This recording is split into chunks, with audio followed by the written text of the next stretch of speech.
live. So I did this because I like usually, that. usually it posts up whatever the first shot is before you go, like when you go live. And a lot of times that's why you'll see like these freeze frames of like, or some stupid thing like that. People like those. Yeah. Because I was like, man, I look so stupid all the time. She's like, yep.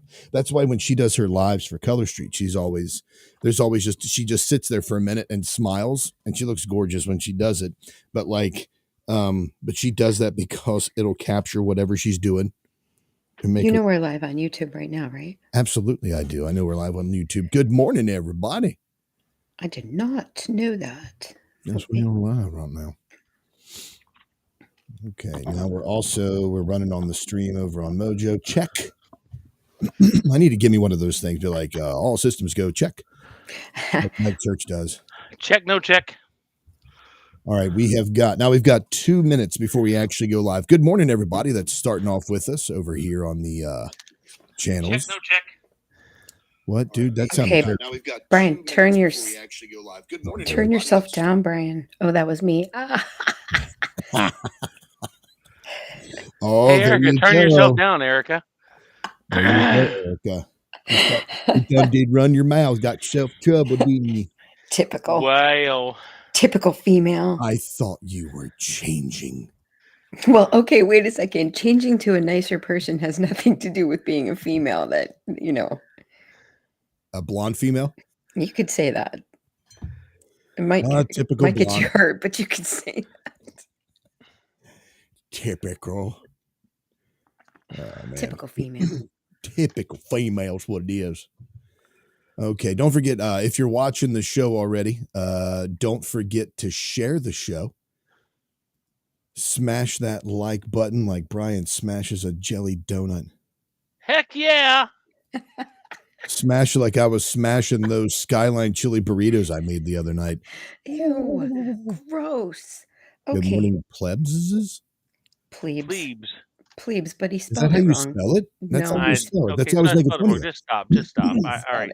35 seconds. Hey, Brian, ribbit. 35 seconds. Way to start out with a spell check. Ribbit.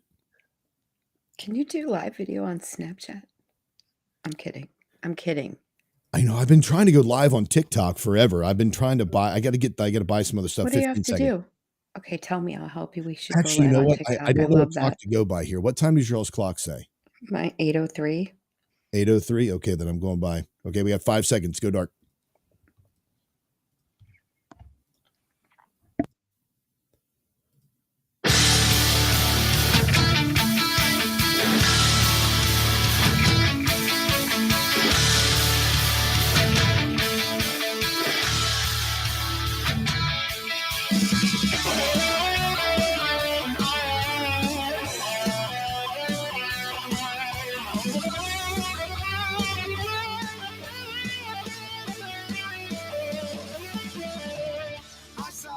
Welcome to the Breakdown, everybody. This is Aaron Barker broadcasting from an undisclosed location deep behind enemy lines, asking the questions that get you kicked out of Bible study and sent to therapy. Thank you all so very much for the opportunity to be in your vehicle, office, residence, warehouse, farmhouse, hen house, outhouse, or doghouse, wherever it is you may be listening to the Breakdown today. Got a lot of stuff we're going to be getting into. Everything from, well, a little bit of politics, maybe, barf, a little bit of cultural stuff as well, and maybe some alien talk. And as always with me right here on the Breakdown, the always reinventing herself, misinformation, Erica. Good morning. Good morning. And the bearded pastor, Brian Jackson. Good morning, sir. Top of the morning, folks. So Brian's on a remote location this morning. He's actually, you're in town, right, Brian, at your Northern Kentucky home. I'm at my Northern Kentucky estate. Yeah. Oh, wait. It's turned into an estate now? Is that because of your Lord title? No, it has nothing to do with my Lord title. It has to do with the fact that we got Wild Kingdom out here in the backyard. Oh, okay. I think you have to pronounce it loud. I'm loud. Brian Jackson. Lord. Look at me, everybody. I'm from Scotland. I have a quarter-inch of land. At least he looks like he could pull that off. Hey, maybe we're going to start calling you Angus. You should see with me. You should see me with my flat cap on. Oh gosh. I mean, do you look for ways to just embarrass I thought he yourself, was right? gonna say with my hair because he was going like this. I'm like, oh, please tell me that's not a thing. So now you're in town because you're doing a wedding today, right, Bryan? I'm doing a wedding today, and my niece is graduating tomorrow. I thought we covered Yay. your wedding because your weddings and doing the weddings because you have like a 99% fail rate, I think, on the weddings you've performed. Isn't that What? right? I don't have any kind of fail rate. Thank you very I'm much. just like, how many weddings have you Wow. performed though?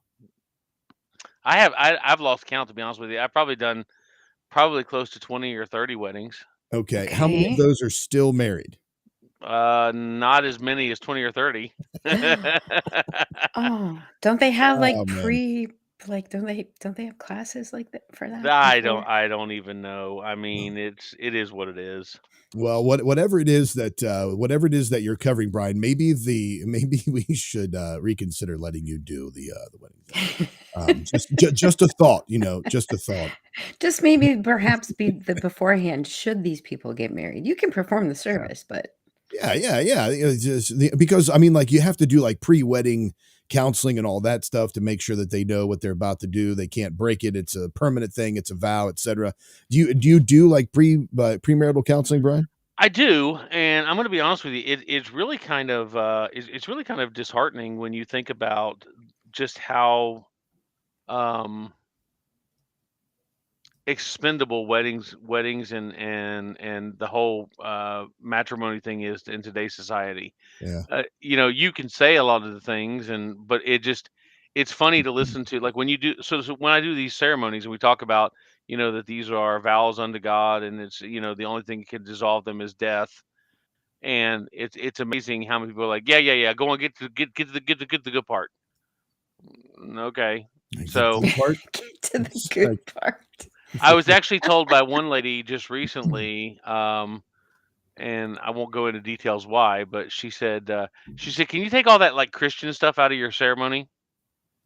I'm like, and why are you hiring a pastor to do your wedding if you don't want any of the Christian stuff? yeah, for So, real. Go to Vegas and it's have an Elvis Yeah, that's impersonator a do it job for for you. one of those online pastor yeah, Yeah. certificate well, people. a justice of the peace will do the same thing, and he wouldn't have to drive 6 hours. Are So, they paying you gas money and all that stuff too? oh God, no! Are you kidding me? Oh Oh my my goodness. Oh man. oh Oh no. well, as mentioned, a lot of stuff to get to today on the program. Going to be talking. Just first, this video here. This was from the Indianapolis 500 this past week. This was where there was a driver that was racing. Now, these cars are a lot more fickle than you have with NASCARs. These are open wheel racers. So this was a crash that was recorded at the Indy 500 last week. Absolutely insane. And then also there's footage of the guy in the car. But check this out here first. Watch Side of this. Felix Rosenquist moves that shell car. Oh! Felix in the wall, big time. This is going to be a big hit right here. I don't know if he's going to keep it out of the turn two This wall. tire Oh went no! boom. Kirkwood!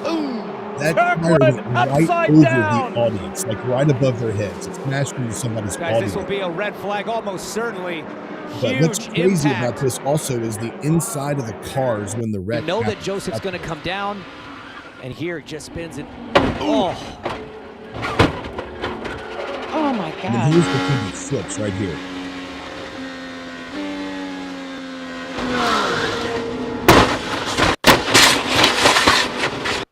But you can just see the sparks flying by his face.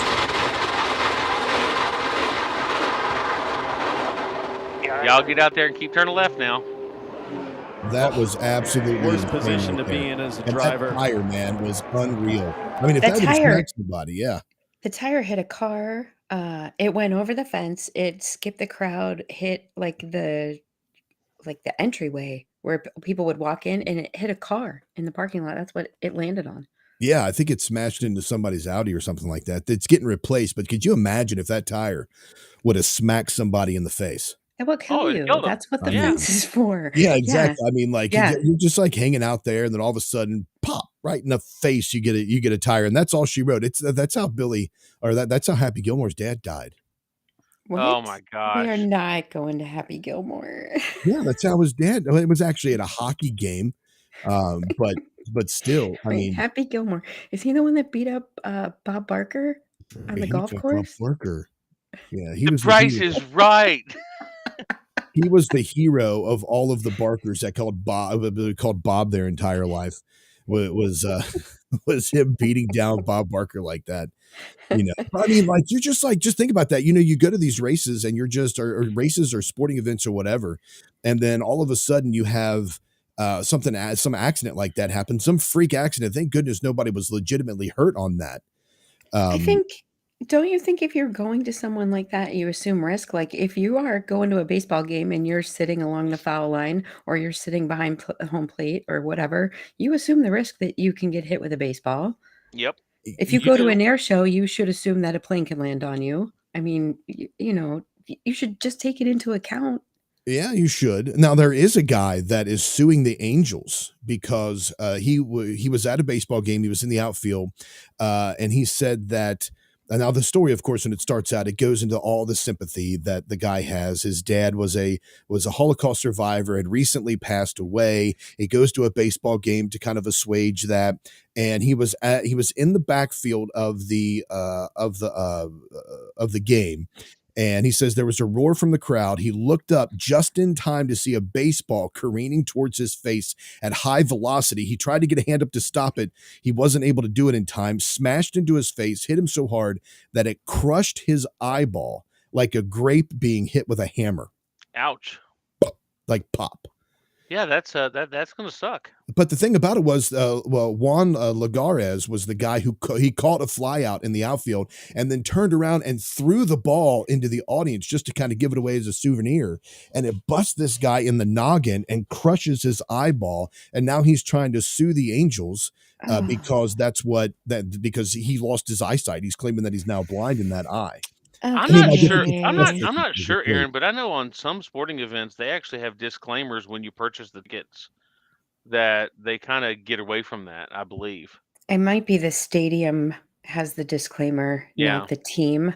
But I think that's okay. So I'm going to take into account, don't, I mean, how hard did he throw it? If you're going to throw the ball into the stand, just toss it. Don't, obviously we don't need high velocity throws, but I still think it's the patron's responsibility. He's there watching the game. Pay attention.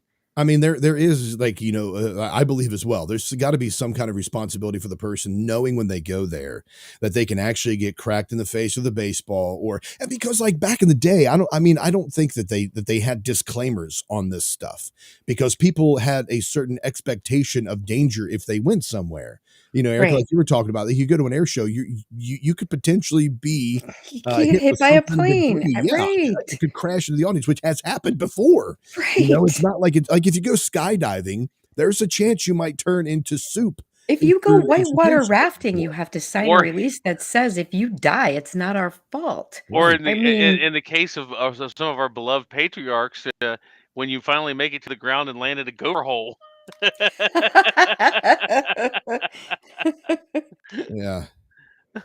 So we've got a bunch of people chatting with us here. We've got Curtis and Jay May, and Jamie is hanging out with us on this, as well as Jerome and all those folks. I hope I didn't miss anybody when I was saying, hey, you can also start your day off by leaving your first sound off. Just head on over to breaktradio.com, click on the mic in the bottom right-hand corner, and we will play your sound off on air. We'll make you famous on that. Now, there is a reasonable expectation if you send a sound off that we are going to mock you and make fun of you. You probably won't get hit with flying debris, but it's beyond a reasonable expectation, Aaron. It's beyond a reasonable expectation. Exactly. You don't need waivers. You don't need to sign anything like that. You just simply know that we're probably going to make fun of you if you do leave that.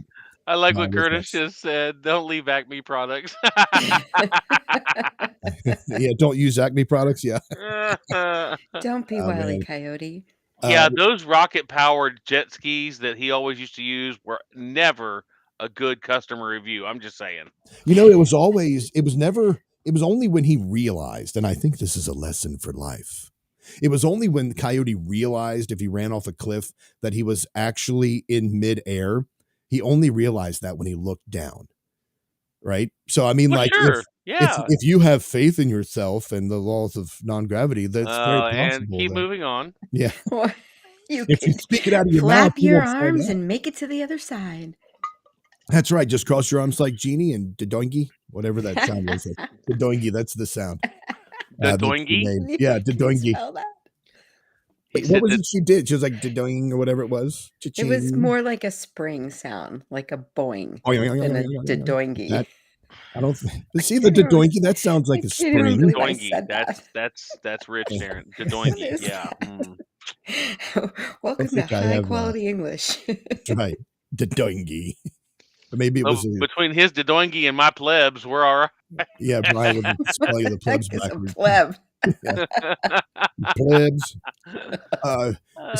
Now, okay, don't forget we're broadcasting simultaneously over on the Crusade channel as well, crusadechannel.com. Live radio the way it should be. You can hang out in the chat room there if you're so inclined. Just go to crusadechannel.com, click on the chat, and you will be able to join that. I'm going to pull that chat up here. That's one of the things I need to check box for when I'm pulling up the show stuff. But you all remember those old Volkswagen vans, right? The old hippie vans that, like, if you're Like going the buses?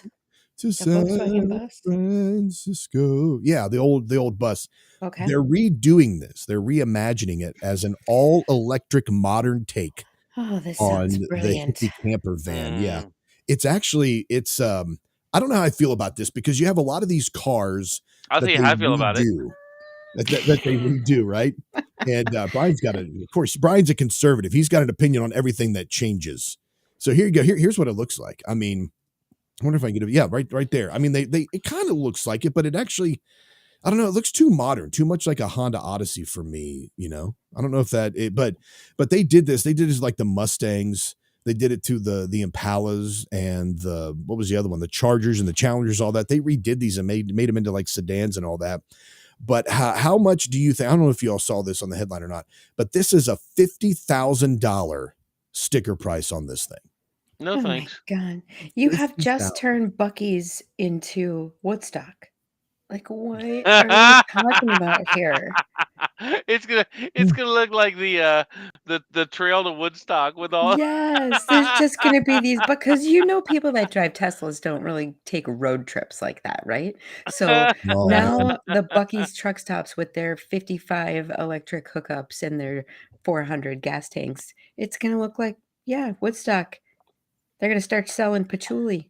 Oh man, I tell you, that is going to be comical. Could you imagine that? Because like the only people Curtis. like they have them at Walmart. They have those charging stations at Walmart. They have them at Cracker Barrel. I don't know where else they're putting them, but yeah, I mean, if you're doing a road trip on one of those things, like you're not getting on Route 66 and driving all the way to California. On one of those No, you're not. Not if you want to make it. Plugging up. Well, you're going to stop 66 times, and they're hoping that somewhere out in those desert roads that they've got a place to charge. But have you seen have you seen the new fad where these guys that have the electric cars, they're putting electric generators in the trunk in case they get out somewhere where they cannot get charged.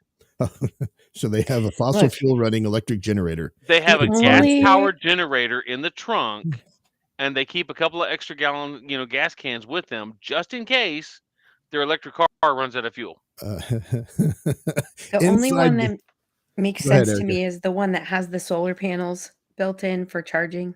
But then I don't understand, why do you need the battery? I guess you have to store the energy that you get from the sun in order to use it. Right? And I seem to remember in my physics class growing up in school that if you take like the metal object that's rubbing against a rubber tire or something like that you can generate a certain amount of electricity. How come they don't have like some kind of alternator or something like this that as you're driving, it keeps your battery charged? They do, but it's only when you brake. Like when you brake or you let off. Like if you've ever driven a Tesla, when you let off the gas, it's almost like a golf cart. If you have it on that setting where it automatically, like, you get this lunge almost where it starts to slow down. And it's an oversized golf cart essentially, but it's supposed to, when you do that energy that's created when you're stopping is what's supposed to generate more. And I don't know the science behind it, but I wonder about like why it is that you can't, while your wheels are spinning, to create some energy as well for that too. So, well, when you think about the whole purpose of a power generator, it's a magnet wrapped inside of a copper spring, and if you're driving, that magnet spins, creating electricity. You wouldn't think it would be that hard to figure out some kind of powerhouse for these things that would keep it running almost like perpetual motion. Yeah, but the amount of energy you would have to generate it would be negligible. I mean, like the amount of energy it does generate like that would be negligible. You'd have to have some kind of smaller power plant on there because I even agree. solar power, when you have it on there, it's not going to run your entire vehicle. It's None going of to it charge makes some. sense. How are you upset about the electricity it takes me to run my AC and my stove, but you're not upset about taking electricity to run your car? It's just stupid. I'm not playing. Well, No. well, they also like you remember, like I think it was last year or at the end of 2021 when they were doing. I mean, because they do these all the time. There was all those brownouts that they were doing in California. They were telling people like they're shutting down all manufacturing or even entrance of they're trying to prevent people from coming into their state with fossil fuel, which is a misnomer. That doesn't exist, fossil fuels, but Right. like gas powered vehicles. They want to stop those from coming into California, and they want everybody to have these electric cars. But then they have rolling brownouts so that they could save electricity and not tax the grid so heavy. Well, what do you think you're going to do when you have 150, 250, 350,000 electric cars on the road? Especially because with our infrastructure the way it is, it's just not going to be not going to be able to handle that kind of payload. Aaron, I see a future where the entire highway structure is going to start to look like one of those Tyco racetracks where they have the electric wires in the blacktop, and as you're riding down the road, your car has a little touchpad on it, so they just Like, Oh my run God, yeah. wires. wait, so are we gonna get loops? Because my Tyco racetrack Oh my had gosh. I'm ready to go. Let's do it. Loop to loop, man. Let's do it. That'd be Uh, awesome. I'm getting on 495. Sorry, hold on, gotta do the loop. do y'all remember the crisscross crash? Yes. Oh man, yeah, but then the Oh, question comes in: who's got the little controller? Are we gonna have little controllers in the car where we press the trigger, and it makes us go? yeah. That would be great. Like no steering wheels, you just go wherever the road takes you. I'm gonna let the road take me wherever it goes, and you just pull No. the trigger and take off. Oh So wait, all triggers the might cars be are for going to be trigger. like the trams in San Francisco. They're going to be hooked up to a wire. They're going to have the little guided pins on the road, so you can't ever crash. Yeah. You know. Well, have Listen, you ever? California is going to pay for this, you guys. You know this, right? I mean, this week, California had an ugly little slap in the face come back at them. And I'm telling you, this whole, you're not allowed to buy a gas powered vehicle or drive into the state of California with a gas powered vehicle after a certain time, right? I don't know what the cutoff is, but there's a year and it's a law, and you can't purchase gas powered vehicles made after a certain point in California. And the governor's passed this law. But they also passed a law that put a travel ban on any state-sponsored teams, organizations, anybody involved or sponsored by the state of California from traveling to states where they felt that LGBTQ policies were anti, that they weren't in favor of LGBTQ. So states like Indiana, states like Florida, states like most of the Midwest. Okay, so Welcome to here's the United Republic of California. yeah, except UCLA joined the Big Ten. So apparently they are now having to renege on this whole travel ban because they're going to run into some major, major problems. And they've gone back on it. And I'm telling you, they're going to have to go back on almost everything else. They're not going to, how are you going to get food in and out? I mean, I guess you don't need to get food in and out. You can grow what you want in California, but you can't get anything by truck. Who's Yeah. Well, gonna I mean, it's insane, and they're gonna pay for this whole electric Well, forcing it on and every you're talking about all the electric stuff, but I was listening to a commentary the other day, which I thought was pretty impressive. But they said they're pushing everybody to go to all these electric powered vehicles and stuff like that. He said, "What's going to happen when we get into World War III?" He said, "How are you going to make an electric tank or an electric plane or an You're electric boat?" not. He said, Hold on, "How are I gotta how are you going to do it?" charge, Yeah, yeah. Time out, guys. I got safety right now. My shields are up. right? What are you going to do? How are you going to do anything that deals with any kind of sustainable fuel if it's all based on electric? Come And on, furthermore, Brian. They can we already employ the know. invisible force field. Well, there's that. You've got the force fields and the shields and all that stuff. Depending on whether you're a Star Wars fan or a Star Trek fan, shields up or whatever. yeah. But Star here's Trek's better. here's the other thing. What are you going to do we already know about the weapons called an EMP. Mhm. If everything's electric, and somebody drops an EMP, it stops everything. Well, that's Yeah, the but point. I don't think, I honestly, I don't see a future that has electric in that regard. And the reason that I don't see that is because the military industrial complex is what gets the brunt of the budget anyway. I mean, besides NASA, I mean, you're spending billions of dollars on these military weapons and military development.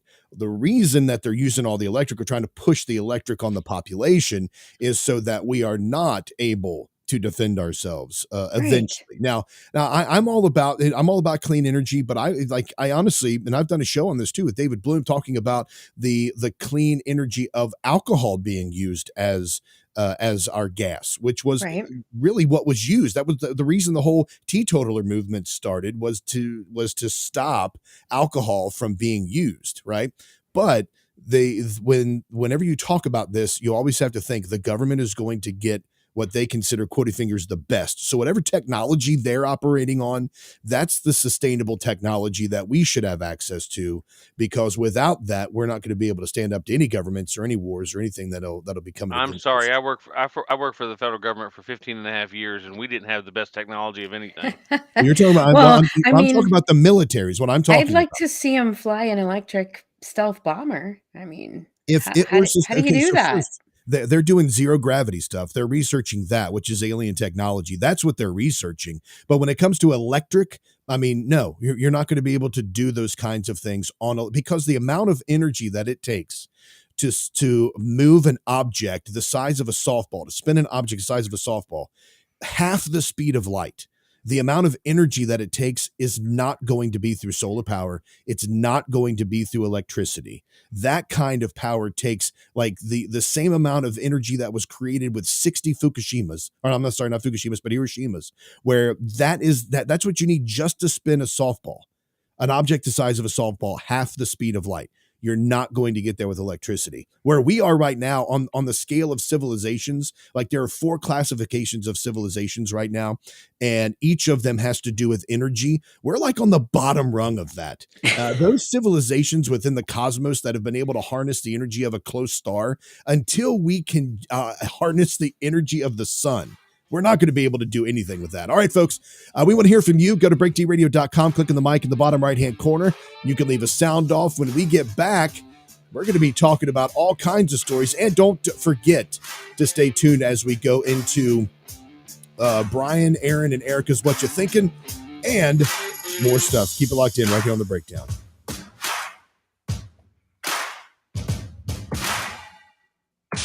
Asking the questions that get you kicked out of Bible studies and sent to therapy. You're listening to The Breakdown. Hi, it's Doc Thompson for Matthew 25 Ministries. Matthew 25 Ministries is one of the few charities I'll actually endorse because I know them. I've worked with them, and I know almost all of the money that you donate goes to help people. Go to m25m.org, m25m.org. Fast Track Student Loans can get your student loans out of default, stop any wage garnishments, stop collection calls, and stop seizure of your tax refund. Give yourself a break. Stop the stress and get your student loan payments down to as little as $25 a month based on what you can afford to pay. 800-709-4395, 800-709-4395, 800-709-4395, 800-709-4395. Why have thousands of aspiring authors teamed up with Christian Faith Publishing to publish their book? Because Christian Faith Publishing is an author-friendly publisher who understands that your labor is more than just a book. We provide authors freedom and flexibility throughout the publishing process, professional book editing, award-winning design, and some of the highest royalty structures in the publishing industry. And as always, you will retain 100% of the rights to your book. I was looking to find a company that I could trust, one that assisted in the editing process completely. The most important qualities that I was looking for was a publisher who was honest and upfront, no hidden costs or fees, and owning the rights to my own work. Christian Faith Publishing will publish, market, and sell your books in all major bookstores, online booksellers, as well as specialty Christian bookstores. Call for your free author submission kit. 800-978-4812. 800-978-4812.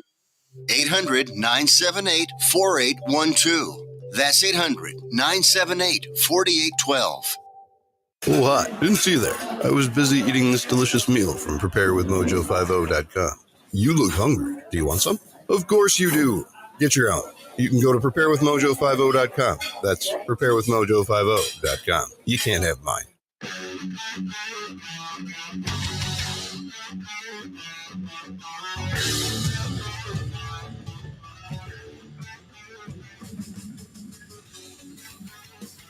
Welcome back to the Breakdown, folks, right here with Aaron, Bryan, and Erica on mojo50.com, as well as the Crusade channel, live radio the way it should be. You can check us out over there and also in the Crusader Stadium chat room. That is where we will be hanging out for this day as well. You know, this is, I'm not sure if you all can spell this or not, but I saw this, and I guess people get excited about stuff. And this kid wins the National Spelling Bee. I want to see. Did you all see the story at all? Mm-mm. Okay, I want to see if you all can spell this word that this young man had without giving it away. But let's see here. No, wrong one. There we go. Let's see if you all can spell this word. Here's this gentleman, young guy. I think I don't know how old he is, but here we go. Shaw, if you spell this next word correctly, we will declare you the 2023 National Spelling Bee champion. This is like an NPR broadcast or something. Samophile. Samo meaning sand Greek? Wait a second. Samo meaning sand Greek? Yes. Phile meaning lover Greek? You're on the right track. Can I please have all the information? Samophile is a noun from Greek. A samophile is an organism that prefers or thrives in sandy soils or areas. Samophile, may you please have the sentence? Any samophile, for example a cactus, would flourish in the Arizona desert. Can you say it for us? Okay, so samophile, before it pops up on the screen, can either of you spell samophile? I couldn't spell plebes this morning, so there's not a chance. Erica, can you spell this? I can guess. Go ahead, guess. See if you get it. Want me to guess? I mean, sure. What? Well, yeah, I want you to guess. That's the whole point. I think probably something that you wouldn't expect, like PSAMMOPHILE, something strange like that. I'm pretty sure about the ending. Okay, well, let's see what we've got here. Let's see if you're right, Erica. Let's see if you would have beat Deb Shaw at the 2023 Scripps National Spelling Bee. Samophile? Samophile. Samophile. PSAMMOPHILE.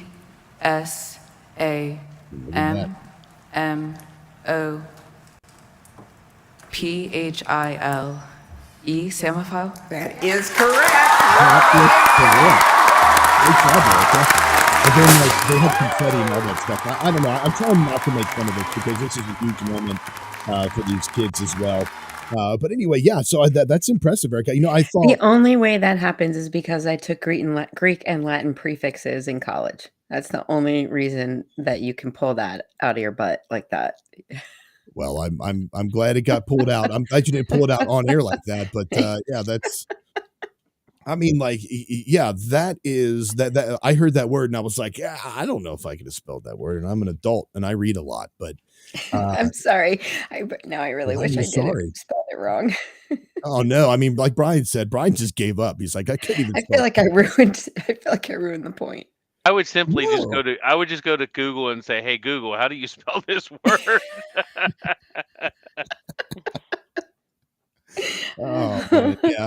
Look, it's all about working smarter, not harder. Okay, I'm just saying. Yeah, dude, all about that. You know, my dad always told me if you want to see the most efficient way to for a job to be done, watch a fat guy. Amen, brother. That was coming from my dad. Yeah, that was coming from my dad. Was almost 500 pounds. So I have learned a long time ago that they used to say that necessity is the mother of invention. That is not true.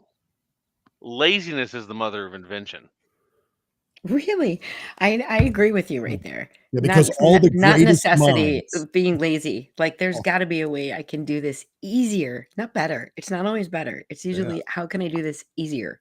All the greatest minds, I agree. And all the greatest inventors in history were lazy. That was the number one quality. Like Da Vinci, lazy. Tesla, lazy. Well, That's just what it was. maybe necessity was a thing then. Now it's more laziness. If I can write a program that's going to do what I do and put me out of a job, I'm going to be all about doing it. You know, Like I'm just saying. plumbing is necessity, right? Yeah, Like that was plumbing out of necessity. So that brings up a really good question here. Is your job AI proof? So there's a story I want to cover here. We talked about my job being last week not being AI proof. So there you go. Brian's job is already not AI proof. Brian's job is not protected. Brian, I am not a protected class anymore. Well, I mean, you think about it, like, okay, well, here, let's do this. Let's talk about this, because these are these are jobs that could potentially, they say, here's from the Daily Mail, a substantial number of jobs in the civil service are under threat from artificial intelligence robots. It says here that artificial intelligence will make a substantial number of civil service jobs obsolete. A Whitehall document, predicted automation will spell the end of junior back office roles with no citizen interaction in the near future. Technology seeking to improve productivity will replace all call center operators, officials who handle correspondence, and those in professional roles who make decisions on cases. That's a frightening one there as well. The bleak cabinet office assessment comes despite Science Secretary Michelle Donnellan saying AI systems will lead to job creation. It will heighten fears that the rise of the robots will put large numbers of people out of work. So let me ask you this. What jobs are AI proof? Like, you're totally protected. And there's a theme here as well, I think. But what jobs, and maybe even jobs you have, are completely AI protected? I don't know that I can think of one. Yeah, the only job that would be AI protected in that situation would be the people programming the AI. Well, what about, yeah, but think about this, like welding, auto mechanics, potentially. Those can be done. Those can be done. You know, I mean, I think manual labor and trade would be jobs. You don't think a robot could put shingles on a roof? I don't know. I mean, sure, I guess. I mean, I'm just saying. I mean, I don't know. I'm just throwing it out there. For sure, I think that there is likely a maybe not putting the plywood down, right? But once you have that part on, could you not see it being safer? The robot's not falling off the roof. It has better movement. But even if the robot did fall off the roof, it's just slamming in shingles. It could probably do it in half the time. Well, okay. So let me, it's going to sound like I'm backtracking because you make a good point there, Erica. I mean, like, even contracting jobs, some of them, building houses, those could be automated to a certain extent. I mean, have you seen, you can already buy a prefab house and it's not put together by a bunch of people. Prefab houses are put together by people. And have you guys really? I mean, maybe the 3D components are made, but once they are putting it together, isn't it all done like? No, like prefab houses, I think they make them in some kind of warehouse. Like, they still raise the frames and all that stuff, but they put them on. They still frame it out and all that, and they do whatever kind of paneling. I truly thought it was like an assembly line process, like building a car. I truly thought that's how it was. Have you guys seen the 3D printed houses now? Yeah, I thought about that too. Where you thought about getting one? Well, no, but they actually use a large. They use like a large concrete jet, and they build the mold, and they just go through and they print the walls like you would print with any other kind of 3D printer. Well, they have one, because again, it does sound like I'm backtracking here, but I saw a video one time. It was almost like a concrete that was being poured like a 3D printer, but it was like the stucco kind of concrete type thing. It was just going around on a frame and just printing it out with the cement and all that stuff. But like, you think about how many of those jobs, I mean, like, you would have to have a complete robot race. You would have to reinvent every single job, like the quarries, the people who get the rocks, the people who mix the sand and make the cement, the people who make the machines, all of that stuff. I mean, even Over machines can make time, their own machines. over time, yes, but think about how many of those processes have already been automated over time that Right, are right. already being done, used to be done by humans that are now being done by, even if it's just the arm that's putting the cap on the toothpaste in the factory. No, Charlie in the chocolate factory's dad's not sitting in there screwing the cap on the toothpaste coming out of the assembly line. That's Free not the Oompa happening. Loompas. I'm just saying. That's not happening anymore. A lot Oompa of jobs Loompas have lives already been matter. automated. I mean, okay, first of all, literally consider this. You have surgeries that can be programmed Yep. prior and can happen in utero without the doctor having to do anything but program it the prior to the surgery happening. And he's there and he monitors it, but it happens. Heart surgery on infants 4 days old. I've watched it. It's and none of that is even invasive, what you would consider like opening the chest cavity and things like that. They're Right. already doing. If you think a robot can't come into a hospital room, it doesn't even have to walk and talk. Wheels up, your arms out, it gives you the shot you need. It changes out your. It's simple programmable things. Yeah. I mean, of And course, it's hugely profitable. Well, No and when you benefits, think no about insurance. It's hugely profitable.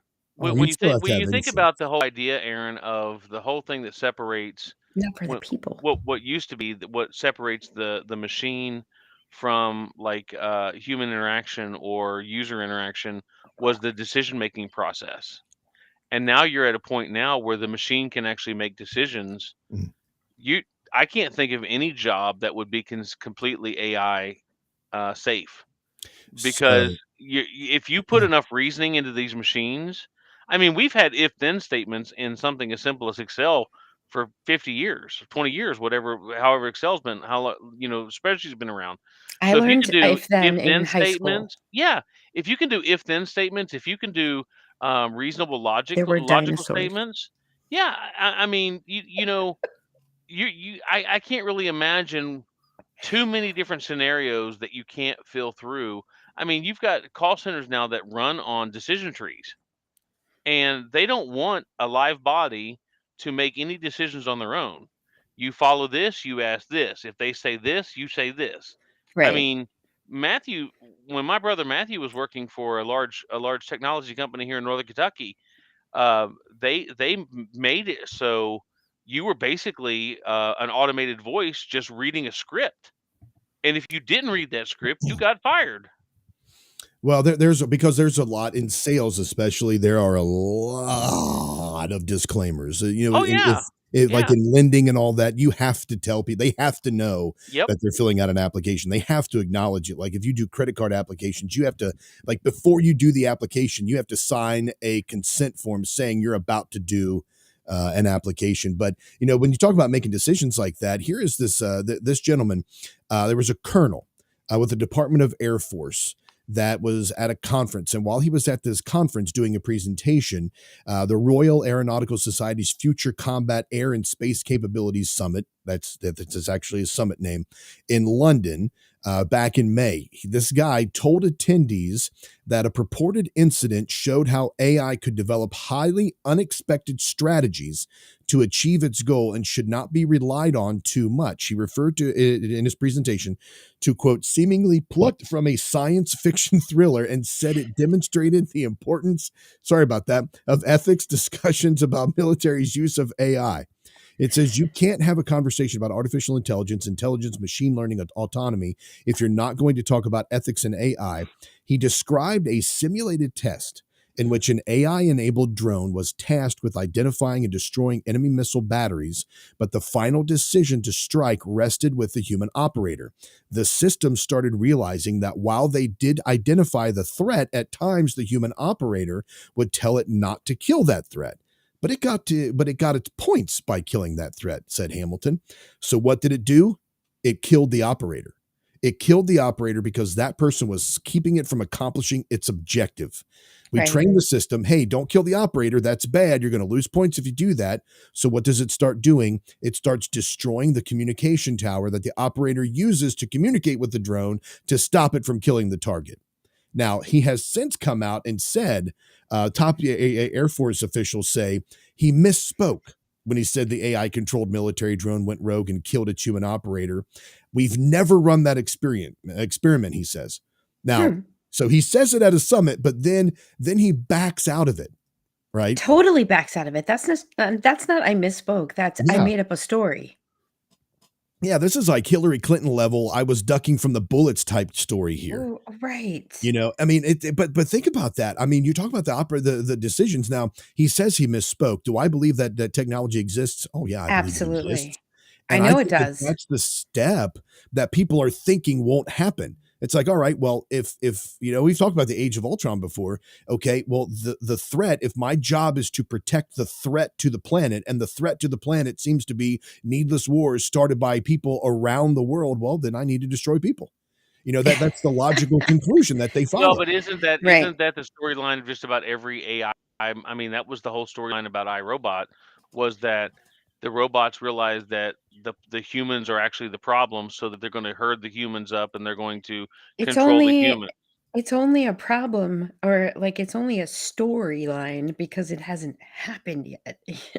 I mean, like, you know, I mean, we didn't used to really, we thought it was kind of funny that they were going to land on an asteroid and try to blow it up and, you know, change its trajectory and save the Earth, right? I mean, that we thought that was a storyline too, except they do that stuff. Yeah. I mean, For you real. know, Yeah, it's insane the amount of stuff that they do that. And of course, you have to watch out for that AI technology. Some of it, some of it is obviously good. We can utilize it for our good. The problem is when you start getting technical like this, which is what the government always does. It maximizes the termination capabilities. How can we destroy targets? How can we use this for war? That's where all that technology comes from. Now, do you all believe in time travel? Like, do you think it's possible?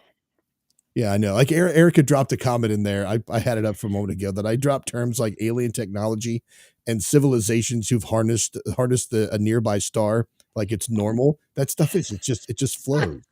I mean, he just says it like we were talking about Tuesday and chocolate. Like what? Well, it's the Kardashev levels of or the Kardashev levels of societies. Like a type 1 civilization has achieved mastery over the resources of its home planet. So it can harness and utilize the entire energy output of its planet. And this level of civilization can control natural disasters, utilize sustainable energy sources, and has a global civilization. However, it does not yet have complete control over all the energy on its planet. Type 2 has advanced to the point where it can harness and utilize the energy of its entire star, such as the Dyson sphere. And this civilization is capable of utilizing a significant portion of energy emitted by its star. They have mastered technology beyond the limitations of a single planet and have a vast amount of energy at their disposal. And a type 3 is the most advanced and can harness and utilize the energy of an entire galaxy. Why is the type and advancement dependent upon their use of energy? Like, who determined that was the scale to classify them? Nikolai Kardashev. It was his proposed classification system that was based on the energy consumption of civilizations. Right. And I've wondered that as well. Why is it that energy is so necessary? But I mean, like with energy, you need energy for everything. Well, we're energy, right? Like you're a wavelength, right? So I can see the correlation between. Oh no! Here comes the Matrix. We're all going to be batteries. No.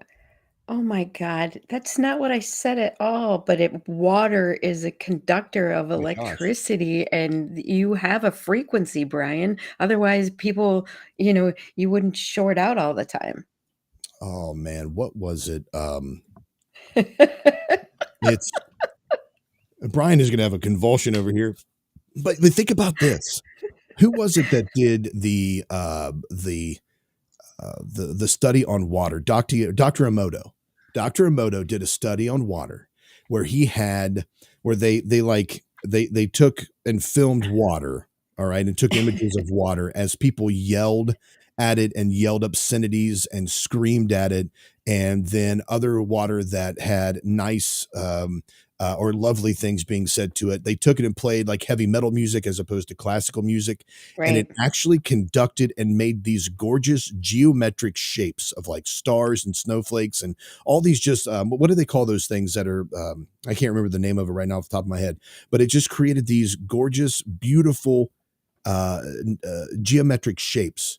And when it There was metal or anger, it was or like heavy metal music or anger, it was chaos in the water. Now, when you think about that, we are 80% water. Yes. So There are it's actual sorry, go ahead. no, please go. There are studies, scientific ones, Brian, Laird, but that talk about how humans didn't used to wear shoes, right? We didn't have footwear. They didn't have back. I'm talking back, right? I'm not talking about now, but they were actually grounded. And I'm talking about like you ground a wire, like you would ground, they were grounded because they had contact with the earth's frequency and the water in your own makeup. And they do it now with people who have trouble, who have certain physical ailments, balance. If your equilibrium is off, sometimes, I mean, it's a homeopathic treatment. It's not going to come from an MD, but they will have certain times or amount of time prescribed that they go shoeless. Don't and be on the grass, be on the sand, be on the earth, be in. Yeah, I mean, you laugh, but I'm telling you, Oh my gosh. there's How many times, Erica? I don't know if you do this or not, but I've done If this. you're going to San Well, Francisco, I am an I didn't inter say Birkenstocks. I said barefoot. be sure to wear Do you know some why? Because flowers in your hair. now there are our bodies are conducting electricity, and when you walk around barefoot on the grass, it grounds you. It's called grounding. Yes. And it actually grounds out the electrical impulses that build up in your body. They make mats. I interviewed a woman named Dr. Susan Smith Jones on the show before, and I can post it. Oh, the hippie doctor. Oh my She's God. Brian, I think you need to be a little more open-minded. I was being Brian's very mind. open-minded. I listened to that show and I was looking at him going, dude, you're You gonna insult my guests like that. Here, Look, so here it Jamie is. says she calls it earthing. Earthing, yeah. I call it earthing as well. And there was who said that in the chat? Jamie said I call it earthing. Yeah. I don't know if Jamie stole that from me or not, but I called it earthing, and then Susan Smith Jones called it grounding. But she did that show with me, and it is I did this before I knew her. I used to go out from breaks. I worked in a call center. It was a high stress environment, and we had a nature preserve next to us. And I would go out on my breaks and I would walk around on the grass barefoot because it grounded me back to the planet. It helped me with earthing. Brian's looking at me like we're crazy. I don't think people know the I was extent just of trying how to much think of a how hippie I am. No, I was just trying to think of how difficult it would be for me to take my socks and shoes off in the middle of a workday. Just wear flip flops, Brian. The Oh, thong. you know they Well, there's things that. that Yeah. do that for you. You can get them on Amazon. The what now? They make things that assist in that Oh, I process. know. No. I was being. Yeah, I know what that. But I think it was funny. I was trying I'm not just, to make jokes about Brian or anything. Yeah, like that. I dread the TSA not because of the invasion of privacy, but because oh my gosh, I'm gonna have to take my socks and shoes off. That's why you wear Hey Dudes. Like I'm sporting right now. I'm sporting a pair of Why Hey you wear Dudes. Hey Dudes. That's. I mean, like when you go. Yeah, man. I mean, like you go through the horrible TSA, they do that. But yeah, you think about the amount of negativity that's spoken. We got a couple minutes left here in this segment. I mean, like you all, I honestly, it's almost like you all actually read the prep this week because you all have hit these stories and made these natural, beautiful segues, and it has been amazing. But It's fun when I prepare just a little. I like Happy reinventing herself, Erica. This is great. Sorry to all the other folks out there that listen to Mojo that are upset that the influence on Erica through the breakdown has been positive. Oh. I think it's absolutely amazing, and we're gonna use Erica as a case study before too long. No. Oh gosh, no. Oh yeah. Yeah. We're gonna publish our findings. So here's this now, and obviously this makes complete sense, especially with what we're talking about now. But seeing stories of kindness may counteract the negative effects of consuming bad news. I don't know why they had to do like a study on this, but it says this shows us there's something unique about kindness, which may buffer the effects of negative news on our mental health. If it bleeds, it leads has long been a saying used in the media to describe how news stories featuring violence, death, and destruction grab readers' attention and so dominate the news agenda. And while many of us are aware of the negative effect these kinds of stories have on us, it can still be hard to look away. We're hardwired to sit up and take notice of them. This surveillance mode is thought to be an evolutionary hangover from a time where survival odds were increased when we attended to the threats in our environment. But research consistently shows bad news can have a negative effect on us. During the pandemic, multiple studies linked to news consumption to poor mental health, documenting symptoms of depression, anxiety, hopelessness, and worry. They have found, this is Catherine Buchanan, has found in her research that spending as little as 2 to 4 minutes on Twitter or YouTube reading about the pandemic affected people's moods adversely. But it says now the study has found that looking at positive news stories, specifically videos and articles featuring acts of kindness, can actually counteract the ill effects of seeing negative news stories. So now this is something that I'm pretty sure we've talked about this on the show before, but I've been saying this for a long time. We're not built.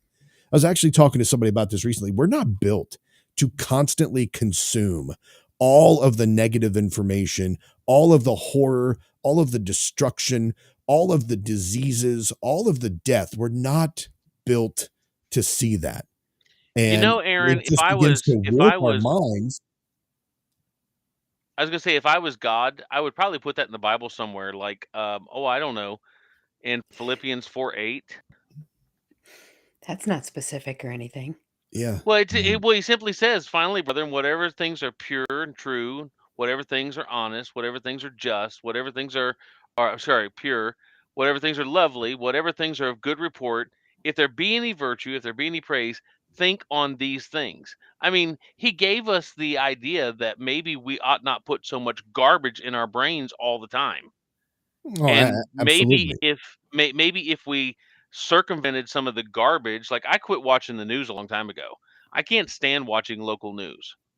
I mean, to me, it just absolutely drives me insane that everything is this massive issue. I mean, I think I've told you all the story on this before, but there was a movie that came out on one of these ABC, when ABC had their own movies or whatever they would do, and they had Puppy Time. That's a good one too, Curtis. But when ABC had these, they would do their own made-for-TV movies, and they had one about this atomic train where the train was going to go through a town or something like that, and it was going to have an atomic spill of all this waste or whatever. And then the local news channel on ABC came up with this like stinger in the middle of the movie, and they're like, "Could an atomic train be coming through your house, or could it be coming through your town?" Story at 11. I'm like, how to stop your kids from dying at 6 p.m. Yeah, Find exactly. your story at 11. Yeah, exactly. So I mean, it's like, maybe the balance of the information that we have, or the lack thereof, could really change the way that we think about things. I mean, we can go back to the experiment that Erica's doing about the things that she's reading and stuff versus what we're thinking on a regular basis. I mean, I've long said that music can have a different influence. Depending on what kind of music you listen to, depending on what kind, it really helps you set up a certain type of mood. And that's actually what we were talking about a moment ago with Dr. Emoto's research, is showing that the more subdued, calm music and the more subdued, calm words and the way we interact with one another would it actually shows up in our bodies because of the amount of water that we're made of. We want to hear from you today on the breakdown. If you go over to breakdradio.com, you can click on the mic in the bottom right corner and you can leave your sound off. Also, you can chat with us on YouTube and Facebook and over at the Crusader Stadium, where we are broadcasting live. Just head on over to crusadechannel.com, live radio the way it should be, and chat in the room. When we get back, the most Canadian break-in ever, and much more. So keep it locked in right here on The Breakdown.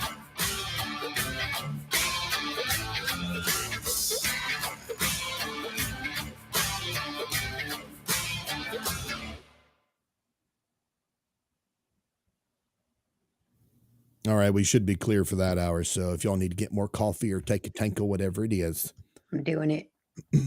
All right. There you go, Brian. There's a comment for you from Jamie. According to the Bible, you're supposed to put your focus on God, not things of the world. Hey, by the way, if you all are listening to this on YouTube, don't forget to hit that like and share button. We would greatly appreciate that. Give your friends a call. Let them know that the show is on right now.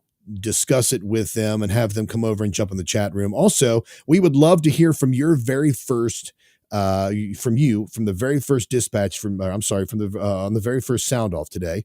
Just head on over to breakdradio.com, click on the mic in the bottom right hand corner, and we will play your sound off on the air. And if you leave a compliment about the show, we might just make you a stinger for the show. That sounds good. So you might get yourself on the show every single week. Like that bearded pastor is just a handsome man. Yeah, the stuff like that. Just throwing it out there. Yeah, there you go. All right, we've got just under 2 minutes, Brian. 3 minutes. I'm sorry.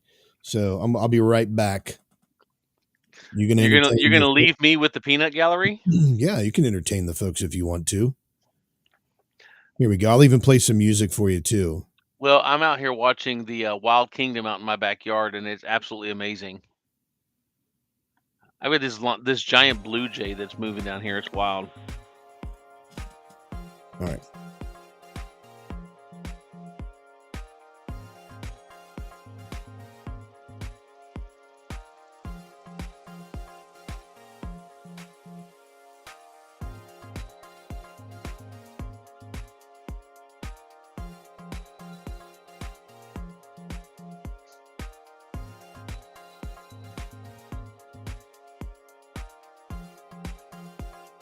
Some nice tunage, though.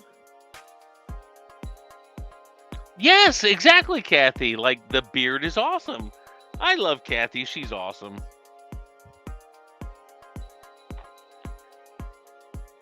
Curtis, I tell you what, if you do a sound off, we may just send you $20. I can't make any promises.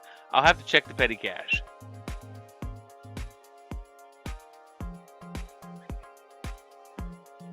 I like the trio as well. Yes. Maybe in a little bit, I'll get when Twitchy comes out, I will turn the camera around so you guys can see my pet squirrel that lives in this tree. And him and his Twitchettes, as we call them, are out here playing around. And we fed them peanuts last night, and they went absolutely berserk.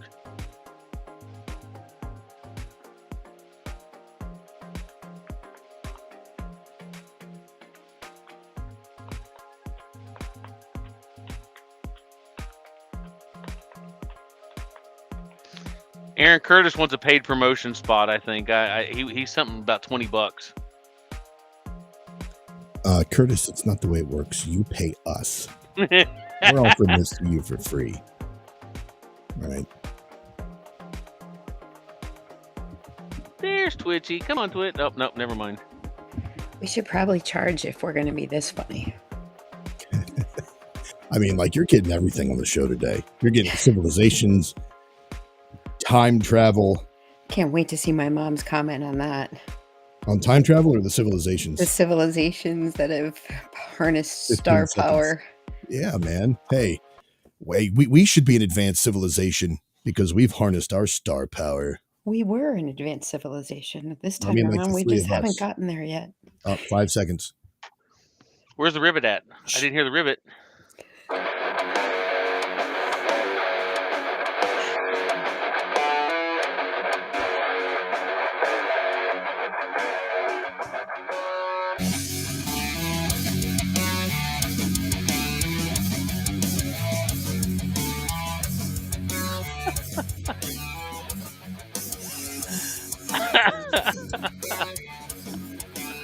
Oh, this is great stuff. Welcome back to the Breakdown, folks. Hopefully you're hanging out with us over on YouTube or Facebook or at the Crusade channel or on Mojo 50. Don't forget you can take us with you if you're doing your Saturday running, getting your stuff done. Just head on over to mojo50.com. Listen now. Also, crusadechannel.com. You can listen to the stream there.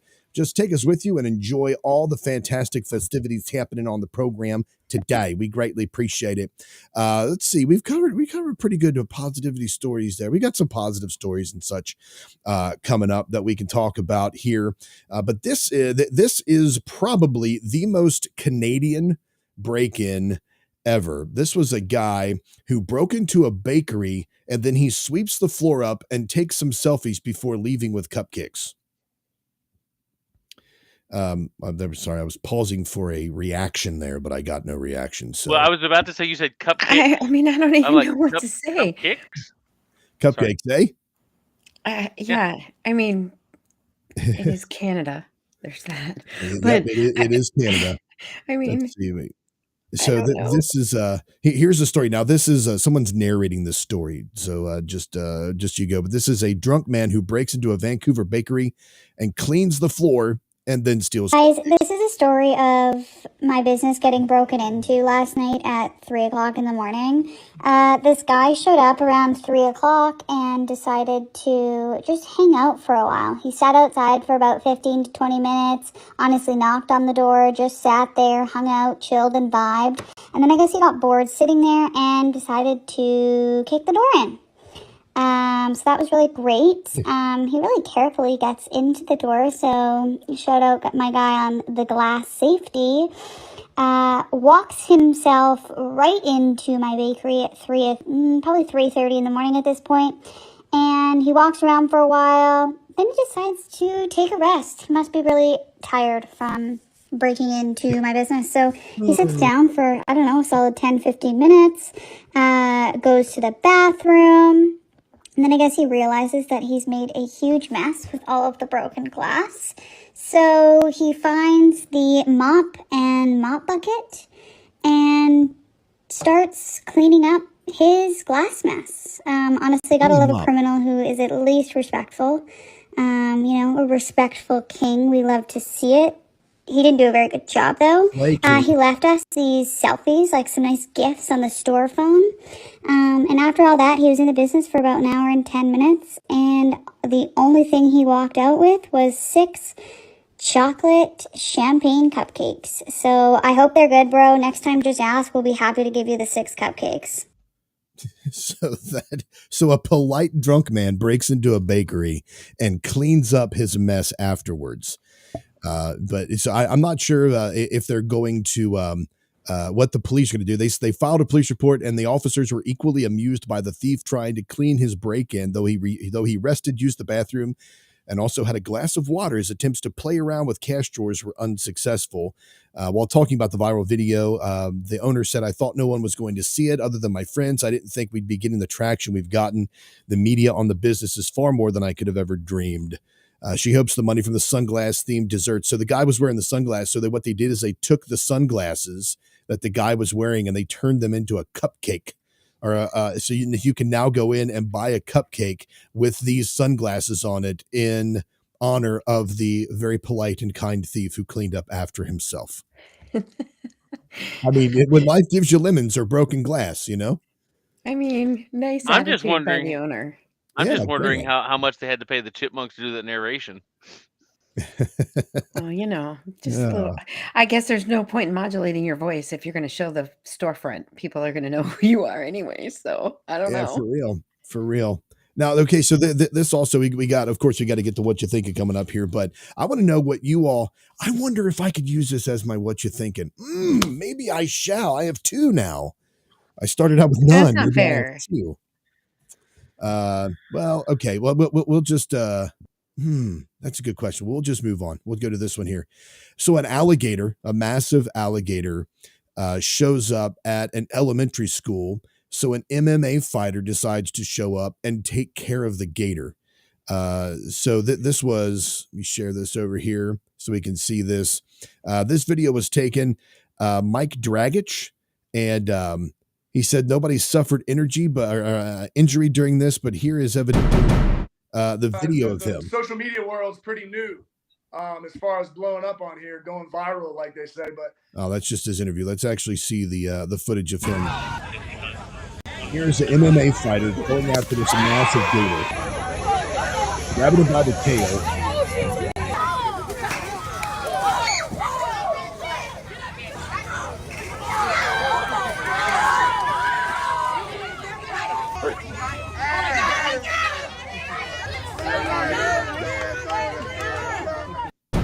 I guess the police were just like, yeah, we're going to let this guy go after this gator because we're not going to get our arm eaten. There was a dude down in Florida, by the way, who stumbled out into the water when he was drunk. He left the bar and went down to the water and ended up getting his arm bitten off by an alligator. Somebody else ran down there to help him out, but was smart enough not to run, or sober enough not to run into the dark waters of Florida. And he didn't lose any appendages, but the other guy, of course, did get himself completely chomped and lost an arm there. So do you all believe in time travel? You just asked this question about 10 minutes ago, so Yeah, but we didn't get to the story. Yeah. Oh, okay. The story. Oh, okay. I thought this was a play on it. I do believe in time travel. Yes. Erica. I mean, I've watched Superman do it several times. Okay, so go ahead. Superman. I mean, that's your example of validity of your decision that time travel is real as Superman. Yeah, Superman, where he flew around. He changed the direction of the Earth. I mean, there's this conversation about Trump's uncle, is it, or great uncle, who had a book that documents letters that he had purchased, I think, or were given to them somehow, of Tesla's time machine, and that there's examples of, like, what's his son's name? What's Trump's son's name? Being mentioned. Erica. No, the newest one, the little one. Oh, Baron. Yeah, that he's mentioned in a book in the past, and that Trump has traveled back in time. I mean, I don't know. I don't know. No, I don't. Okay, well, some art critics here and some art connoisseurs have said that this image here is proof of time travel. This picture is showing a Scottish poet holding something rectangular. His name is Robert Burns, this rectangular item right there, and then handing it to someone with whom he is in love. And people are swearing that that is an iPhone in that image right there, and that is proof of time travel. Can you blow it up even bigger than that? I mean, is there a chance for you to? I'm having trouble seeing it from there. Okay, let me see what I can do here for you. Yeah, I think I can. Do you see what Jamie's putting in the chat while he's looking for that? See, I believe Bryan. Okay. I see that. Yeah. I mean, I didn't commit it to memory, but there is this is this theory. I mean, I guess I might, but wouldn't it cause such a major, I mean, come on, we've all seen Back to the Future. You can't mess up anything. You can't that's where the understanding of multiple dimensions comes in, because when Marty went back in Back to the Future 2 and had the almanac, or Biff actually did that. He went back in time and gave the younger Biff an almanac that altered that particular. It created a skew off of the regular time frame that they had, and then created a completely different alternate reality. So technically, the original 1985 reality was still existing simultaneously with the altered 1985 reality where Biff had the almanac. But those are more okay. So that theory I understand as, for every decision that you make, there's an opposite decision, and it exists, and its outcome exists in a completely different dimension. Right? Yeah. No. Well, okay. and the thing, but I think going back and affecting one dimension, I don't know. Does that no? Come on, it's a mind. What are we talking about? That's crazy. That's crazy. So there's the image, Bryan. That's the largest I think I can make the image. Right? I mean, maybe that right there. But that is, and that doesn't look like it could be a book or anything else. It has to be an iPhone. It looks like a cigarette case. I think it's a book. I mean, honestly, it looks like some kind of book or some kind of Bible that they used. But now time travel is, I think, It is theoretically possible, but again, I mean, it goes back to that whole how can we harness energy and travel at the speed of light, because that's He what was a I'm poet. He was probably giving her a book of poems. If he Yeah. loved her, here's a bunch of stuff I wrote for you. Come on, Here's a book of iPhone. poems. Stop it. I don't know, a book of poems for you, lassie, while I was out tending my sheep. He had an iPhone, but he managed to find all the clothing of the time and have that I'm stupid sorry. haircut. Anybody who's smart enough to figure out time travel is not going to use a freaking iPhone. Android all the way, man. Android all the way. Shots fired. You and me both. Fired. You and me both, Brian. Oh boy. I you know what? I refuse to have that conversation. I refuse to have that conversation. That's because you're going to lose. It's not necessary. You refuse to have a conversation in which you know you're going to lose. Okay. So close-minded of you. I know, right? Okay. I mean, that's cool. Do we need to do a change your mind intervention here, Aaron? No. So Jamie is saying in the chat room, the Baron Trump collection, Travels and Adventures of Little Baron Trump and his wonderful dog Bulger, Baron Trump's Marvelous Underground Journey, The Last President, or 1900 is what it says there. So that was written in 1900, I think. Yeah. And then we have here, Jamie also believes that it's portals, that there are portals, and that is how Nephilim move around. So that's in and out of this particular dimension that we are in. All right, folks, now it's time for the second week in a row, the second weekly. It's the second time we're doing this. Yeah, what he said. What you thinking segment, where one of us reads a news story and then the other two have to guess what we are thinking about said news story or about a topic. So let me go first today because I'm an epic fail here. Okay, today. I had Brian going first, but man, go right. No, let me go ahead. first because first I left my phone downstairs when I went to get coffee, so I can't actually read the full story for you. And it's a stupid story, but it got me kind of enraged. So well, if you need to run and get your phone real quick, we can stall. Really? We're pretty heck yeah, we'll do that for you. Okay, you do that. We'll stall here. Okay. So now, Brian, do you have Netflix?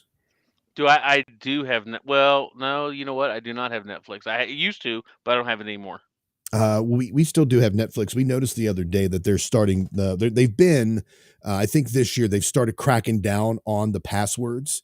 And it says, after years of looking the other way, Netflix has finally begun cracking down on U.S. password sharers. So people that have access to like Netflix or Disney Plus or Amazon Prime or movies or whatever it is will then give their passwords to other people for them to use as well. Now, I've never shared my Netflix password with anybody, but we do have multiple devices that are hooked up to that. Now, I've also there have been I think there are other streaming services where they give multiple types of passwords or multiple access points that we've been given access to, for like Discovery or Disney Plus or something like that. And we've been given access to them because now I don't know if those services require them to be in the same household or if you can actually give those to other people. I've just assumed you can give them to other people at other homes, etc.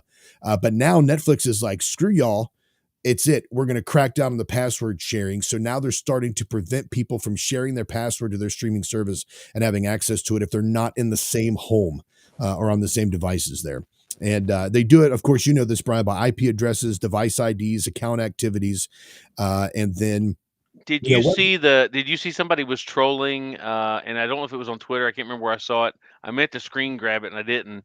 But somebody had made a vintage Blockbuster account and said, "Remember when you used to rent DVDs from us? We didn't care how many people you shared them with."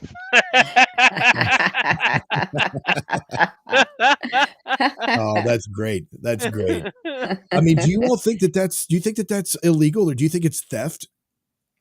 No. Sharing your password to like Netflix with somebody else? I think if I'm paying for the subscription, I share the password with my parents. I gave them an account. It's on their TV and it's in a different house. Here you go. Well, and that's the thing is, if I pay, because I know that Netflix used to have like a number of screens that you could be on, or a number of devices.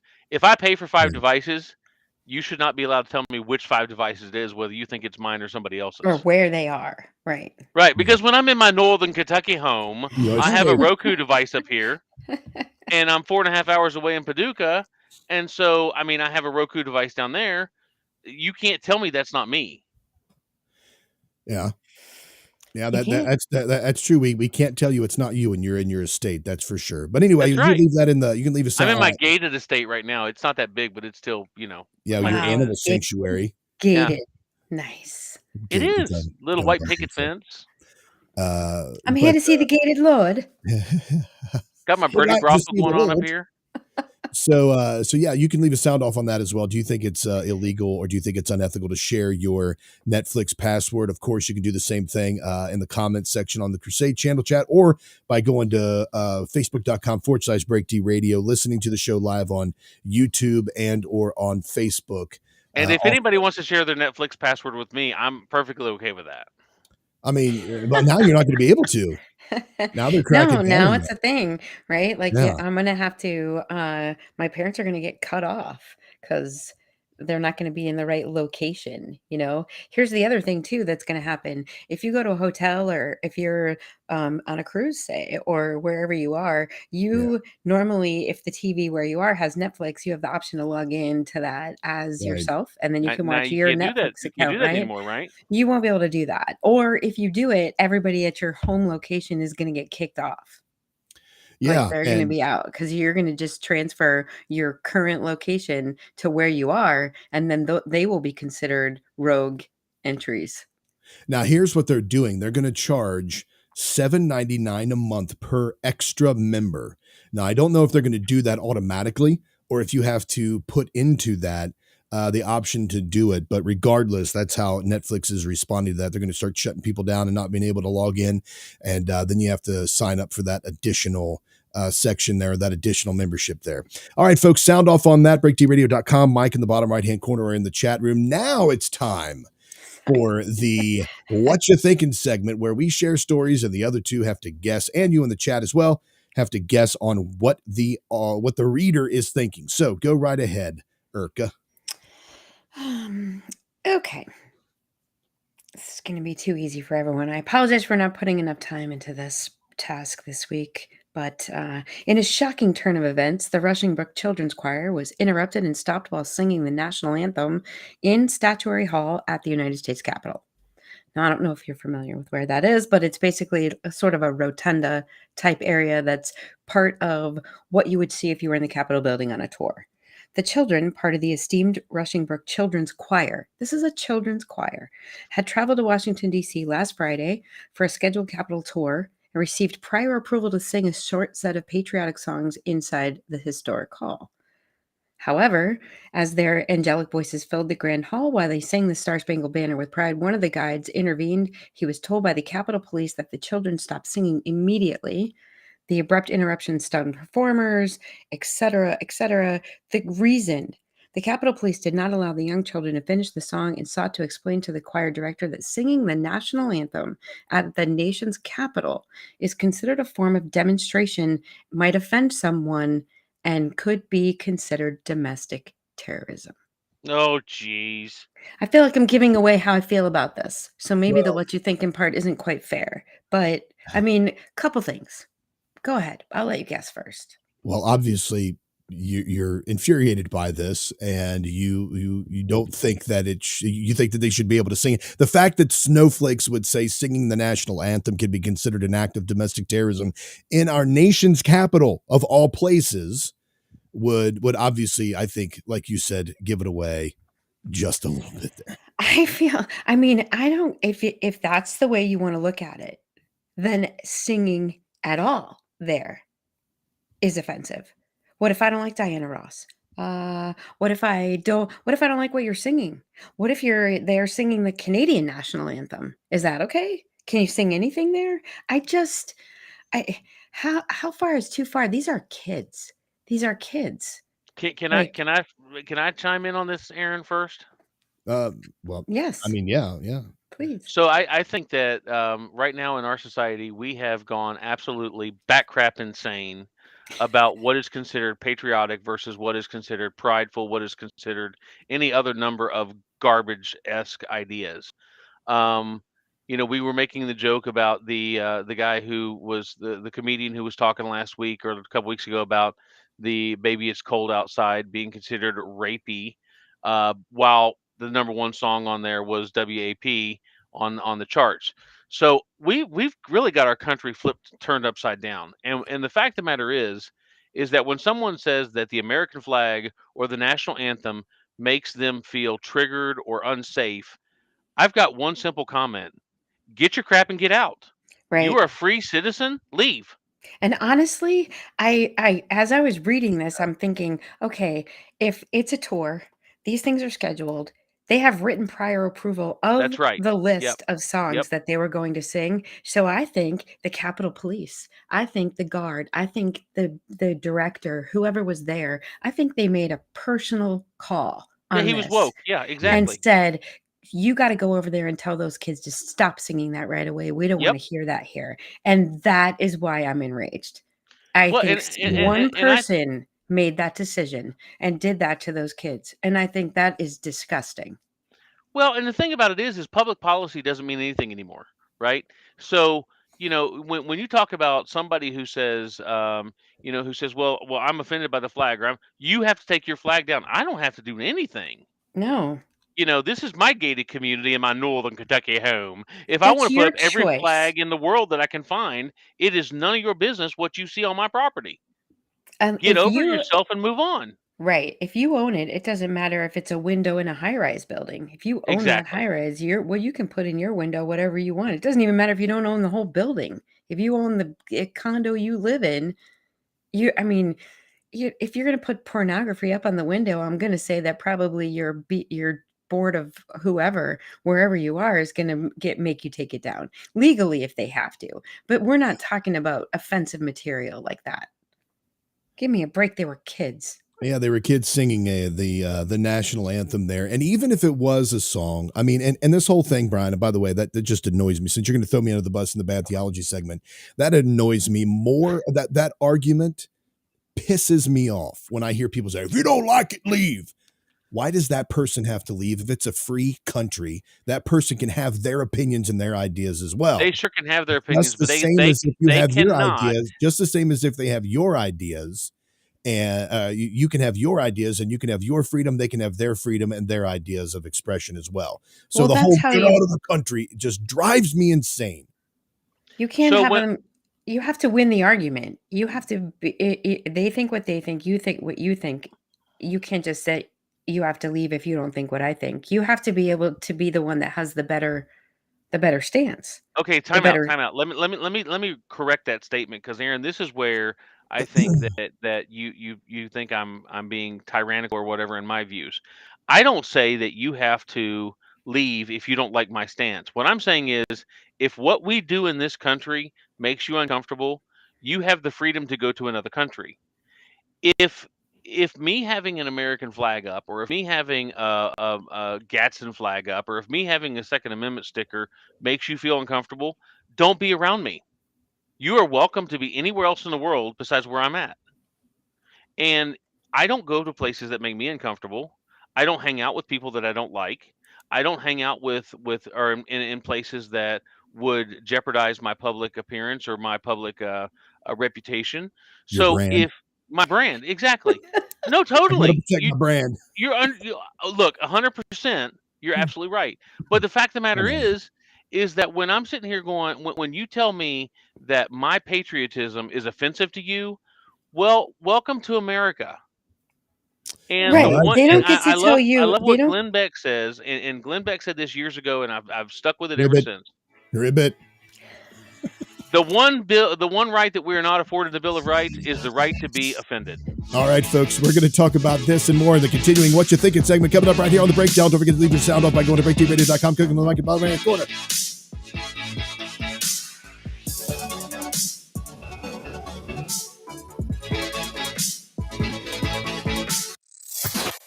Fighting for your right to be wrong. Mojo 50. Supply chain disruptions, shortages, panic buying. Unfortunately, they've all become facts of life in 2021. The good news is you have preparewithmojo50.com as a hedge against all the craziness. At preparewithmojo50.com, not only will you find emergency food supplies. Remember when that seemed like a fringe conspiracy theory thing to do? Not so much anymore, right? Not only will you find the emergency food supply, but also water filtration, air filtration, all sorts of other tools that you can use in the event of an unforeseen situation or emergency, which with every day that goes by seems more and more likely. Better to have it and not need it than need it and not have it. Preparewithmojo50.com. If you want to keep food on the table, if you just want to maintain some sense of normalcy, preparewithmojo50.com is the answer. Preparewithmojo50.com. Let's be honest. Wheelchairs are heavy, bulky, and ugly. If you carry a wheelchair in your car to take care of a loved one, you know how hard it is getting that clunky, old-style wheelchair in and out of your car. Introducing the Feather Chair Wheelchair. At 13 pounds, it's the world's lightest wheelchair. It folds in seconds and fits neatly in your trunk, backseat, or closet, so you can take it everywhere. And it's only available right here. Order yours today and get a free wheelchair case, a $50 value, yours free. The Feather Chair. The world's lightest wheelchair is just $4.99 with easy payments as low as $16 a month. Sorry, no Medicare or insurance accepted. So call right now to order yours. 800-823-5826. 800-823-5826. 800-823-5826. That's 800-823-5826.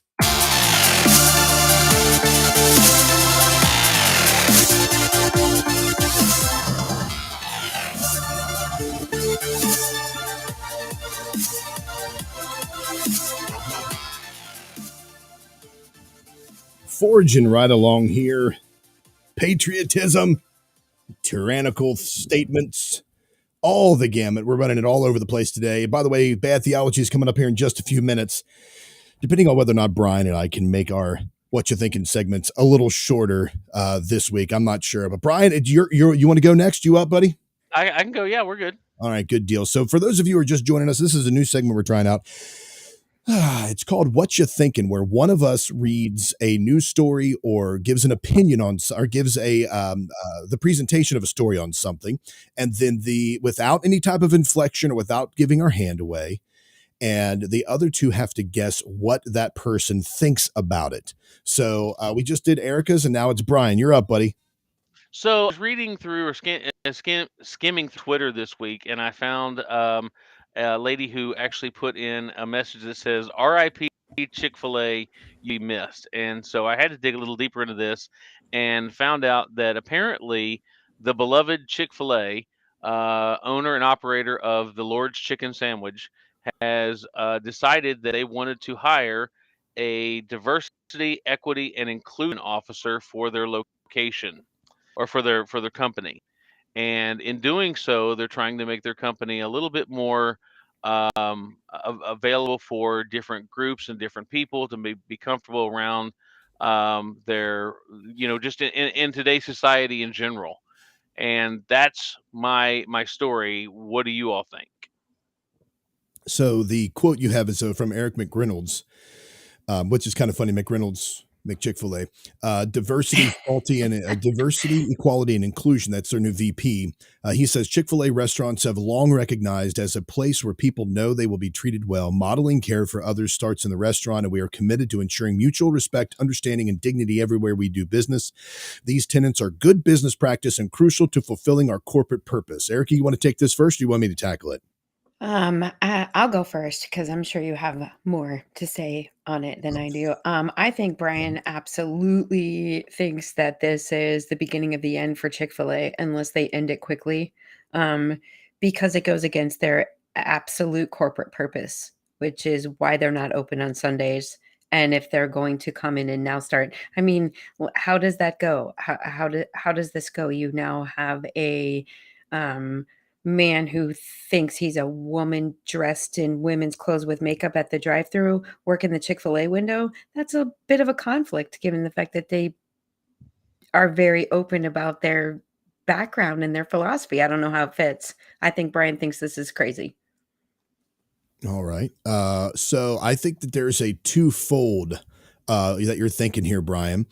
First, those qualities mentioned by Eric McReynolds here, care for others, ensuring mutual respect, understanding and dignity everywhere we do business, that those are not only good business tenets, but those are Christian tenets, because when you look at Ephesians 4:32, be kind and compassionate to one another, forgiving each other just as God in Christ Jesus has forgiven you. Let no unwholesome words come out of your mouth, or bad words come out of your mouth, but only what is helpful for building up others according to their needs, that it may benefit all who are listening. I think that portion of it you're fine with. But the overall direction that a diversity, equity, and a inclusion could bring would be a possible negative impact on the business, because, like Erica said, they are. It could spell a demise for a company that has been held up as a Christian company that's been holding Christian values and beliefs. So rather than standing on the fence, I'll say you either don't care about it or you're fine with it and it doesn't bother you. Yeah, boy, that's not standing on the fence at all, Aaron.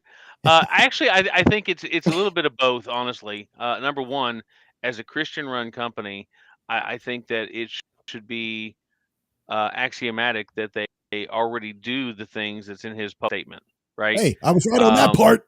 You are right on that part. I think the problem that I have with it, number one, is that number one, they named him as the what is it?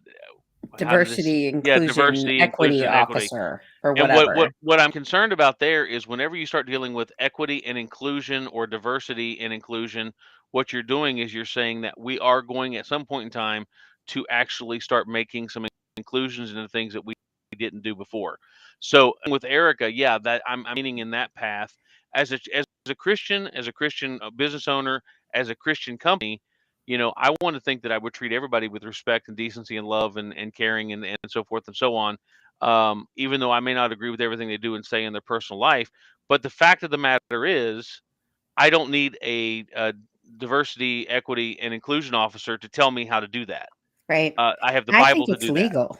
I think this is a legal move by the company in It preparation could for what be. they think is going to be an onslaught of people who are either applying for employment or who are going to start complaining about Chick-fil-A's overall brand and its treatment or non-support or anti certain attitudes. And this is a legal end around. Like, get in front of it. I think that's a possibility as well. I've heard both. I've heard both takes on it, and I think that is a bit possibility, a good possibility. My concern, though, with the inclusion statement and what historically that means. Mhm. And I think that it's going to be a very bad situation for Chick-fil-A, because if this guy is a true child of God, if this guy is truly a born again Christian, it's going to have to be something that at some point in time they're still going to draw a line, and inclusion can only go so far. Inclusion can only include so much. And, it's just like at my church, we're never going to have someone who is in a same-sex relationship be in a leadership position. But I would never say that they could not come to my church. I think I can include them to a certain point, but then there are certain places where I'm sorry, you're just not part of what you're not part of what we are doing, and you go against what we believe, and therefore you can't be a part of us in that capacity. But see, here's the thing. I do this a lot in a lot of different areas, but like right now, if someone, and I'm just going to take this from a general example, not just my church or anybody else's church for that matter, but any kind of operation, where if you have someone who is doing something behind the scenes, or is trying to create discord in the company or whatever, and then they decide, maybe I was out of line and I really want to make this right, I want to do the right thing, you don't immediately put them in a position of authority. You have to watch and see if that character gets rebuilt, or if there's actually evidence that they are truly, in the mindset of the company. And I think that's why we need to find out who this guy is. Well, I don't need to find out that I'm not Chick-fil-A, but I would have a lot of questions about who this guy is, and what his position is. So, Bryan, out of the two of us, Erica or myself, which do you think got closer to what you're thinking? Hold on.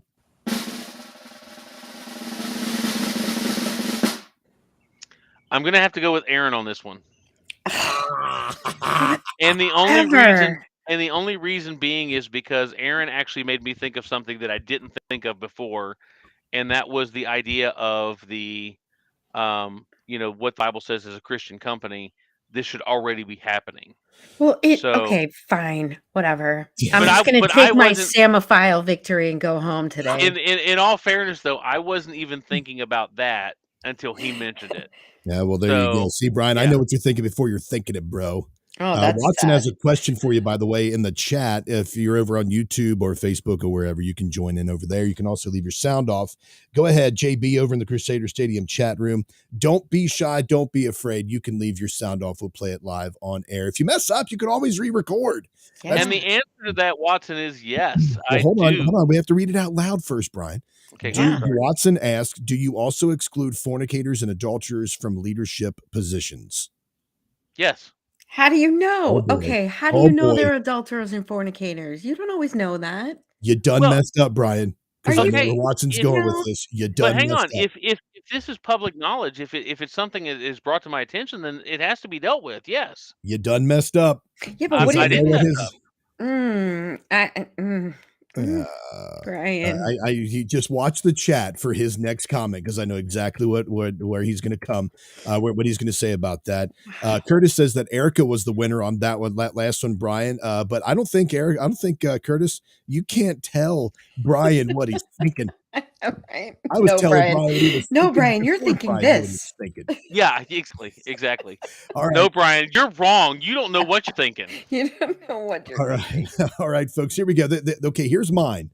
This is interesting that you decided. I had two stories, Erica, and you helped me make the decision on which one that I was going to do. So here is this. Jewel sang the national anthem recently at the Indianapolis 500, which happened last week.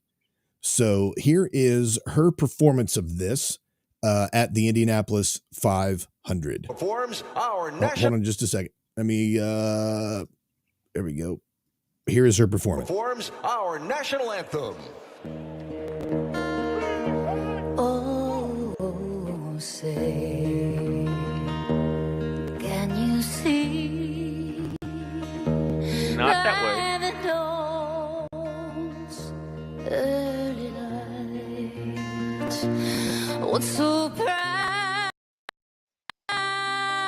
we had. So I have to pause this for a second because if I don't pause it, I think it'll kick us off Facebook because of a certain amount of time that we play it. But anyway, so she's performing this at the Indianapolis 500 last week, and it got mixed reviews. At the twilight's last gleaming, whose broad stripes and bright stars through the perilous fight.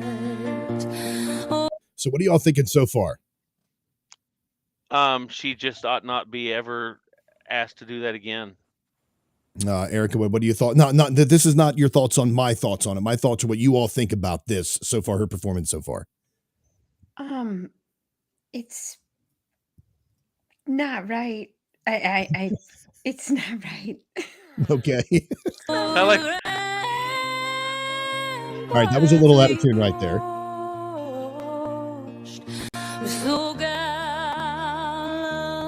Look at their face. No, just stop. None of these guys from Boston speak English, so.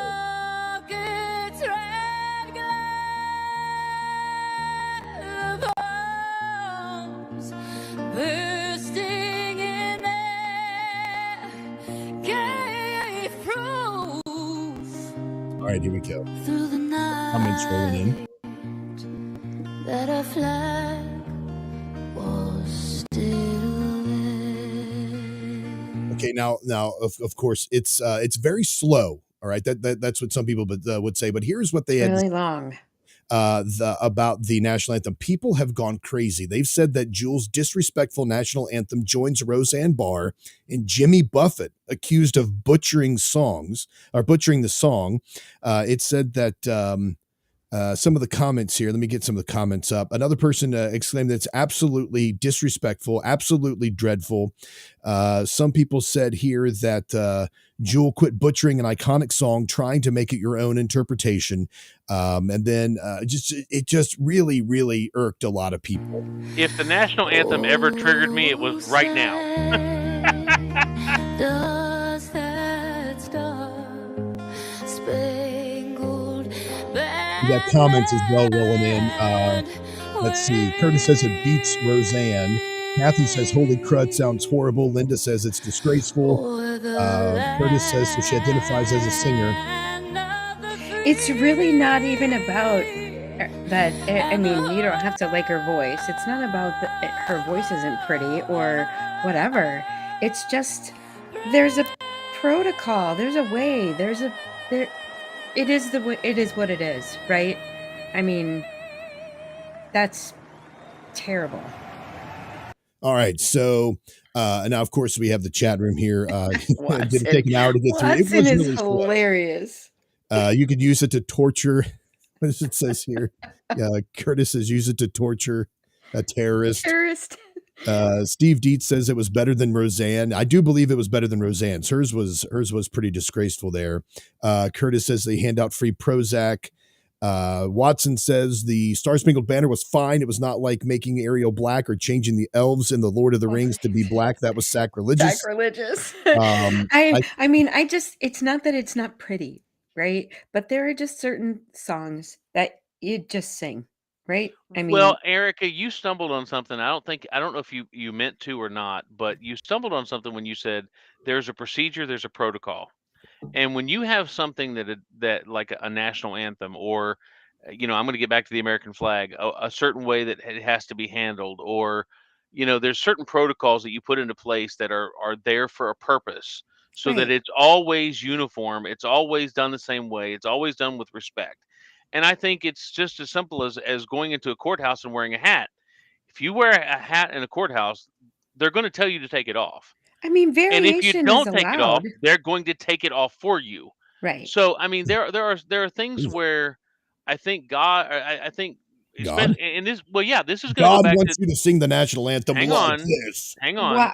Wow. This is going to go back to a godly standard.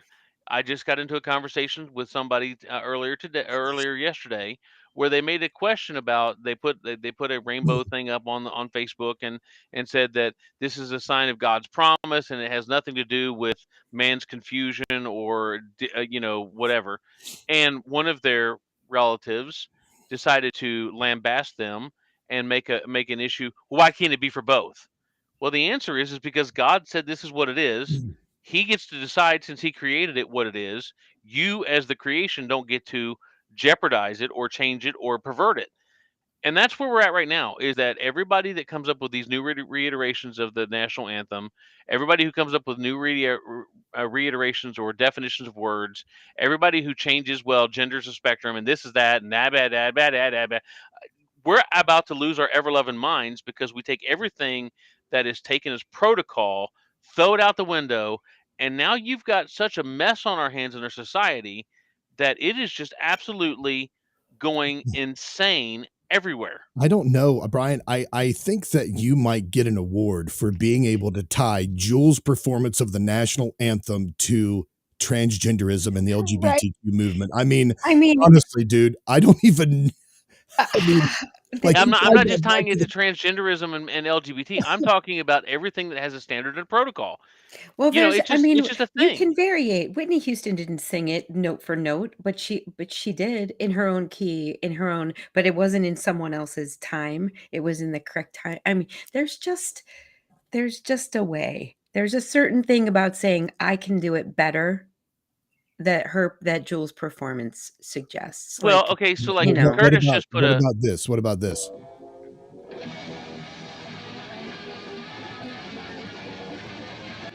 That was disrespectful too. Yeah, you don't seriously think you're gonna get my approval of this, do you? No, not at all. You all don't even think that Jimi Hendrix's rendition of the national anthem was good? It was disrespectful, yes.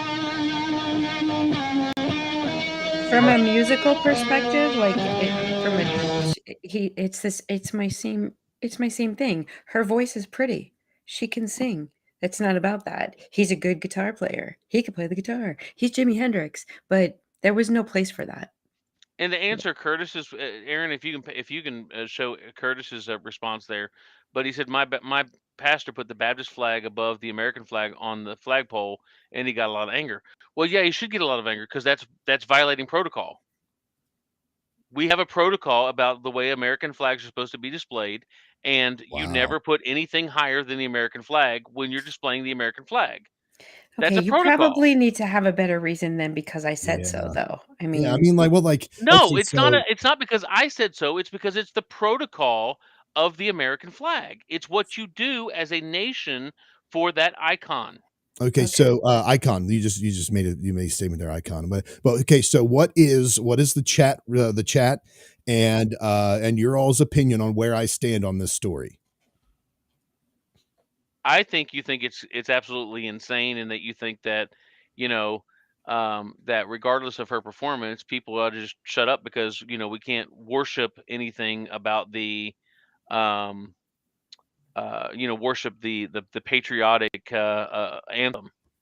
So I'm not. You make your answer a little clearer there. Do I agree? Yes or no? You disagree, or you disagree. Okay, because the only reason I asked that is because I wasn't sure. It wasn't clear there in your answer there. Erica, what do you think I think about this? I think you could care less. I think you think, why in the world would people waste any of the thing they can't get back, which is time, worrying about how Jules sang the national anthem at that redneck festival down in Indianapolis where we just drive around in circles for like 5 hours. This Stupid. was Formula One. It was like a step up from redneck. Okay. I think you could care less. Okay, so here we go. Here's who I agree with.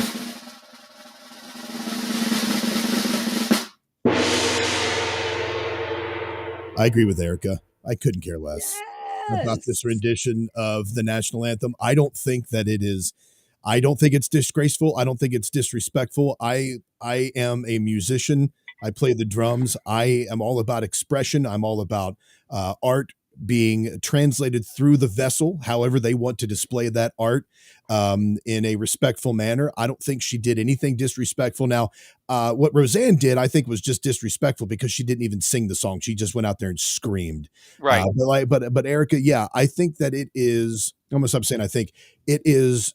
So there are so many more things in this world we can be bothered by. Right. So many more things. Here is a young lady that I was surprised was singing at the Formula or at the Indianapolis 500. I was shocked, actually. Right. Apparently they were too. And I'm like, she went out there, she took an interpretation of a song, she played that song. If we were to take the stance that you took, Bryan, that there is a way that certain things are done, a form and a pattern, we would never progress. We would never have any more beautiful art. We would never recreate. We would never reimagine. We would never. If that were true too, by the way, you would never have a crowd singing the national anthem, because I remember my grandfather bitching about the fact that people were singing it. You were supposed to be standing at attention, hats off, hand over your heart, and you were in silence or your head was down. You did not sing the national anthem while it was being performed. I will have to look up the protocols for that, but I would highly disagree with that statement about Maybe in your lifetime, but in his lifetime, you Right. did not do that. But I wasn't talking about that necessarily comment. I was talking about the Aaron's comment about if you have protocols and you'll never have anything beautiful or art. I disagree with that. I'm not saying that you cannot do other things that include the American flag or whatever. But what I'm saying is when you have a protocol that's on display for a reason, the way the flag is handled or the way that a national anthem is sung or the respect or I think all of that goes into places where you have to you have to give some credence to that. And So what? just like Watson said a minute ago, the American flag is always going to supersede the Christian flag. No, he didn't. That's not what he said. He said the Christian flag is always going to supersede the American flag. I'm You sorry, read that I backwards. said it backwards. Sorry. I would agree with that in its meaning. I would agree that it has a more staunch meaning to me because I'm a Christian before I'm an American.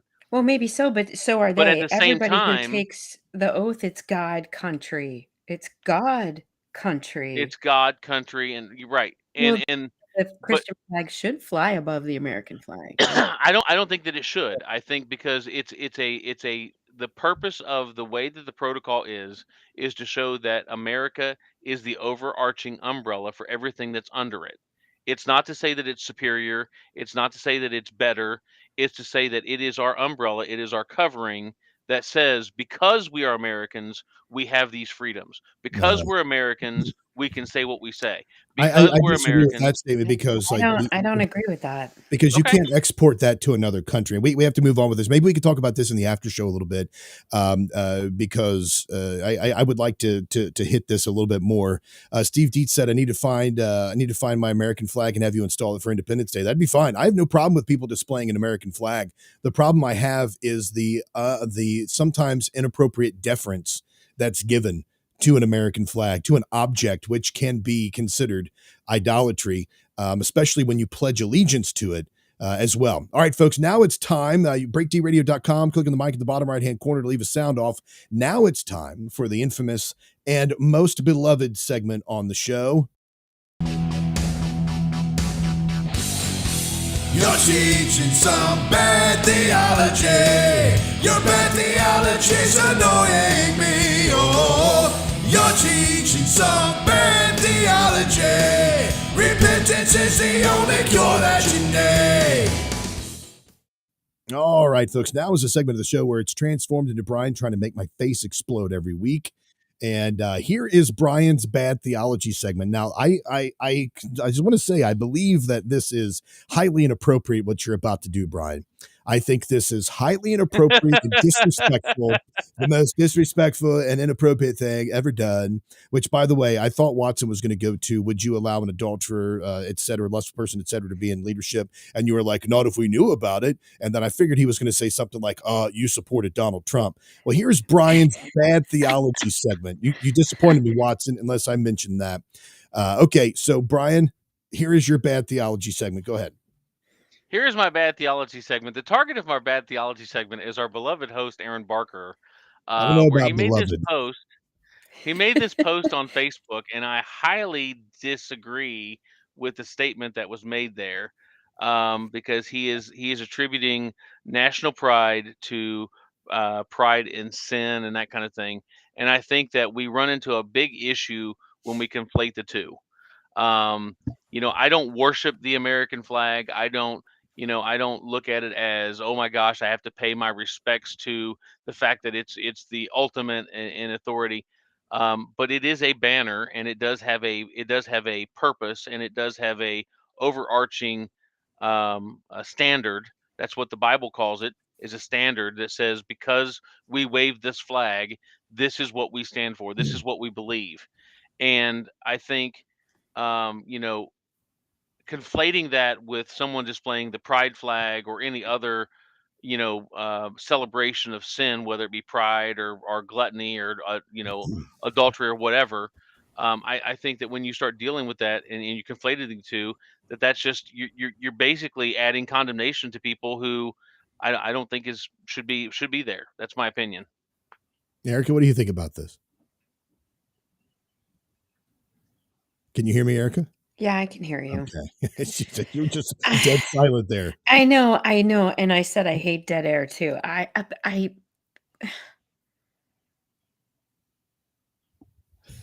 So you're going to give us more dead air. It's true. It's true. What's true?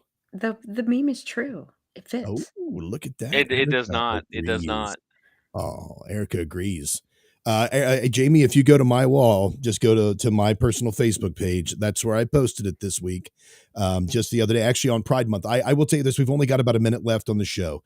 I would say this during June, I hate my Facebook feed more than the other months, not because of Pride Month, but because of Christians who use Pride Month as a way to abuse and denigrate and treat people like crap under the guise of calling them to repentance. I'm fed up with the Sodom and Gomorrah memes. I'm fed up with demon memes. I'm fed up. Now, does that mean that I disagree with LGBTQIA and the movement? No. It just simply means I think that Christians ought to treat people a lot more respectfully. All right, folks, that's the show for us today. We're going to do an after show, and this is going to be a heated discussion as we continue. So join us over there on YouTube or on Facebook. We're going to continue to talk about this and Bryan's idolatry of the American flag. Thanks, Erica. Thanks, Bryan. We'll see you all on the other side. Until next time, make Christ supremely valuable.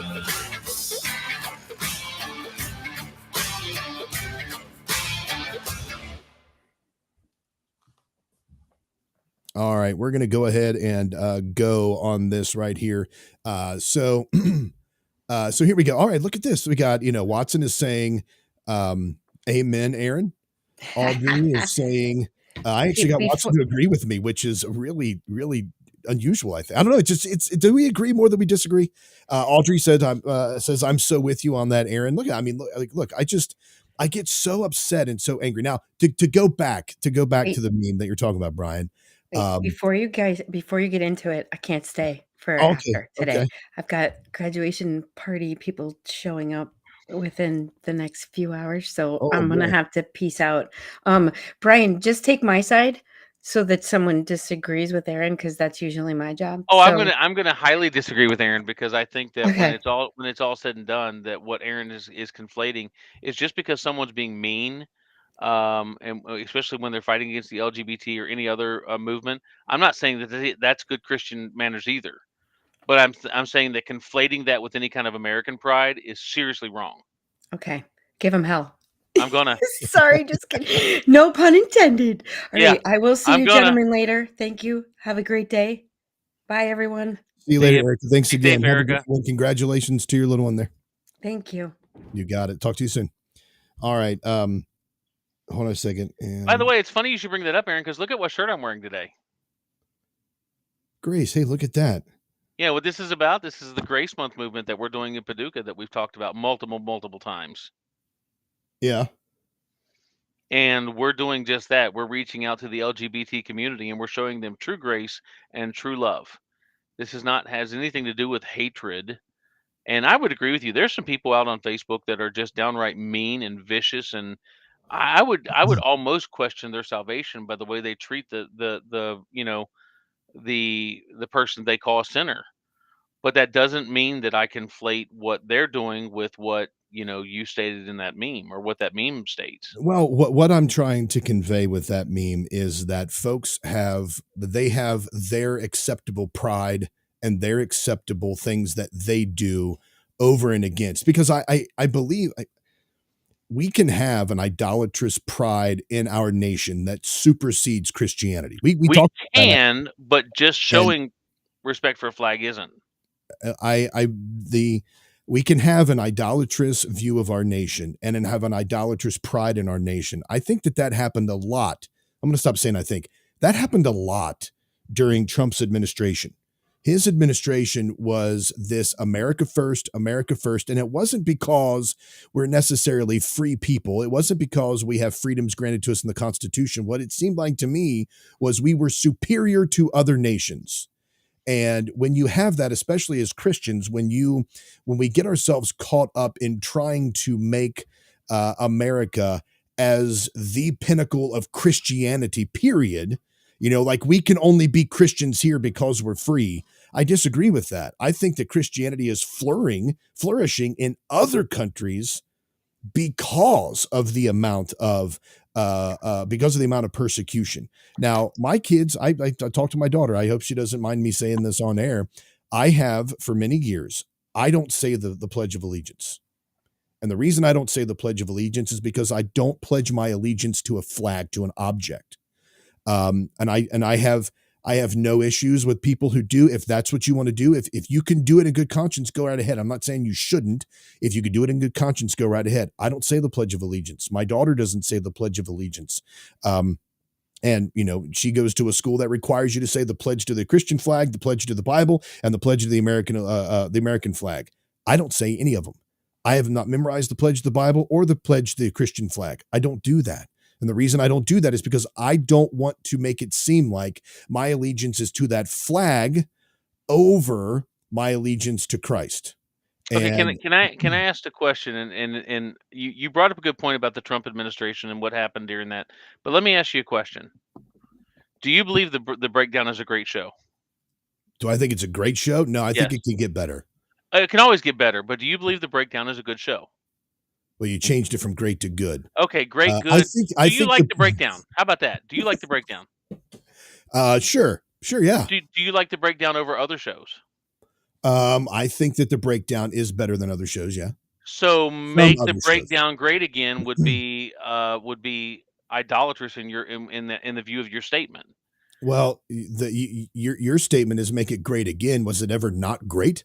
Well, I've always thought it was great, but my point being is, Aaron, and I think that the intent of the administration statement was not to worship the country, but to say, hey, we are America. Let's put our people, our responsibilities, our priorities first over the interests of Ukraine or over the interest of China or over the interest of Venezuela. Let's take care of our people. Let's take care of our community. Let's take care of our house. I don't think there's anything wrong with that, because for so long the American leadership or the presidency or the previous administrations, they've always done what's best for everyone else and left the people here that are paying the taxes, that are footing the bill. They've always put us to the side. Whether you're talking about illegal immigrants or whether you're talking about welfare, whether you're talking about foreign policies, whatever it is that you're talking about, for so long leading up to President Trump coming into the office, making that Make America Great Again, it used to be, hey, the reason why I have a company is because I think I can do it better than other people. I think I can build websites better than other people. I think I can take care of my customers better than other people. I can do other things. So I'm going to make my company, I'm going to say, me stating that my company is awesome is not some kind of prideful worship of my company. It's saying, hey, the best interest for my customers is me making my country or my company the best company it can be for my customers. Same thing with America. I think when we say make America great again, you have to take into account that the statement stands for itself.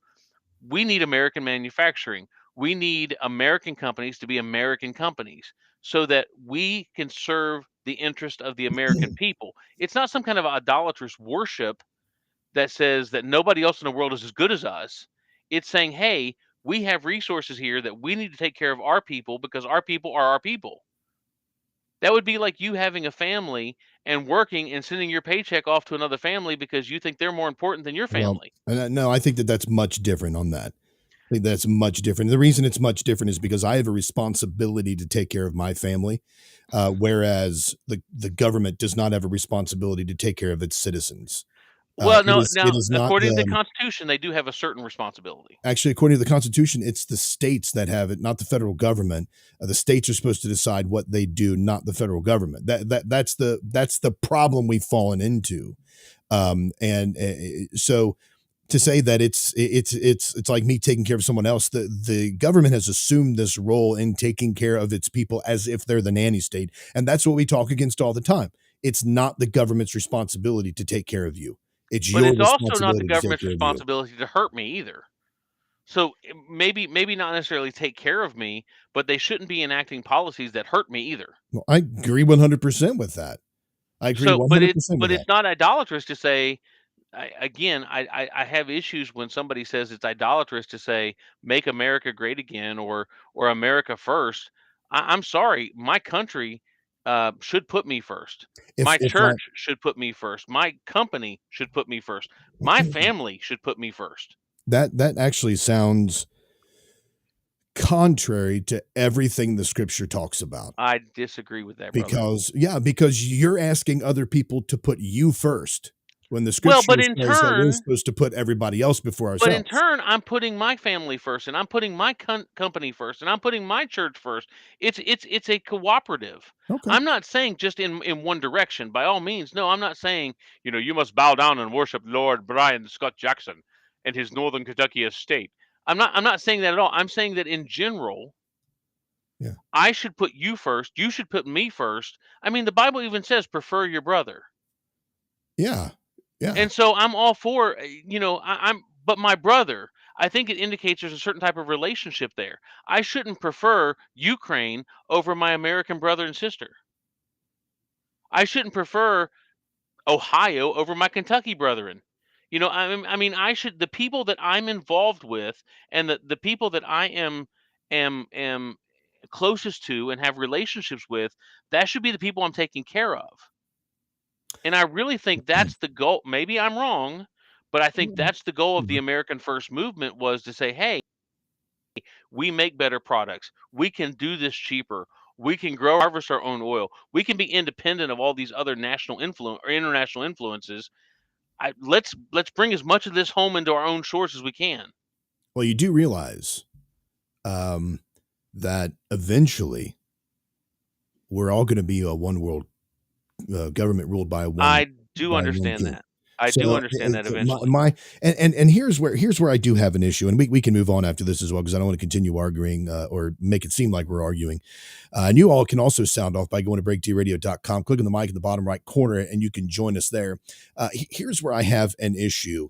I understand that exactly, Curtis. Sorry, I understand I understand that we have a nation. I understand that we have borders. I understand that what video, you'll have to tell me what video, Jamie. One thing I think that one thing that we do forget is that other nations are made up of people.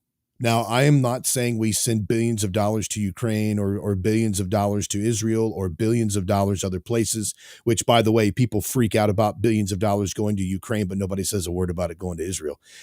We spend all of this money on other nations that we actually don't have, and we put ourselves further in debt.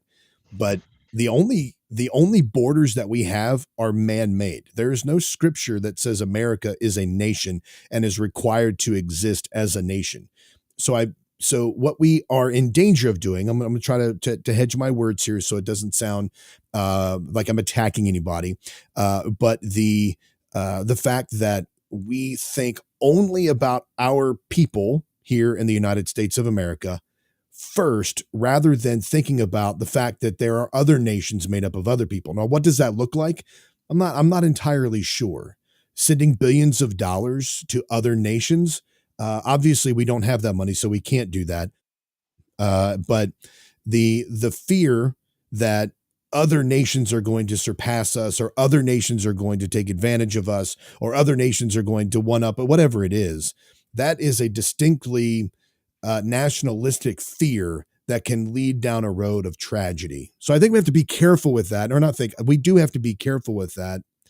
But simply because we don't want to lose our Christianity over it. And the one world government we're heading to, Kathy, first, the one world government is going to be ruled by the Antichrist. But eventually, when Christ comes back and consummates creation and recreates everything, he will be our supreme ruler, and every tribe, tongue, and nation will exist in the new Jerusalem with Christ as our king, and he will be our leader. So we're heading towards that one world government. That's the only one world government that I'm actually for.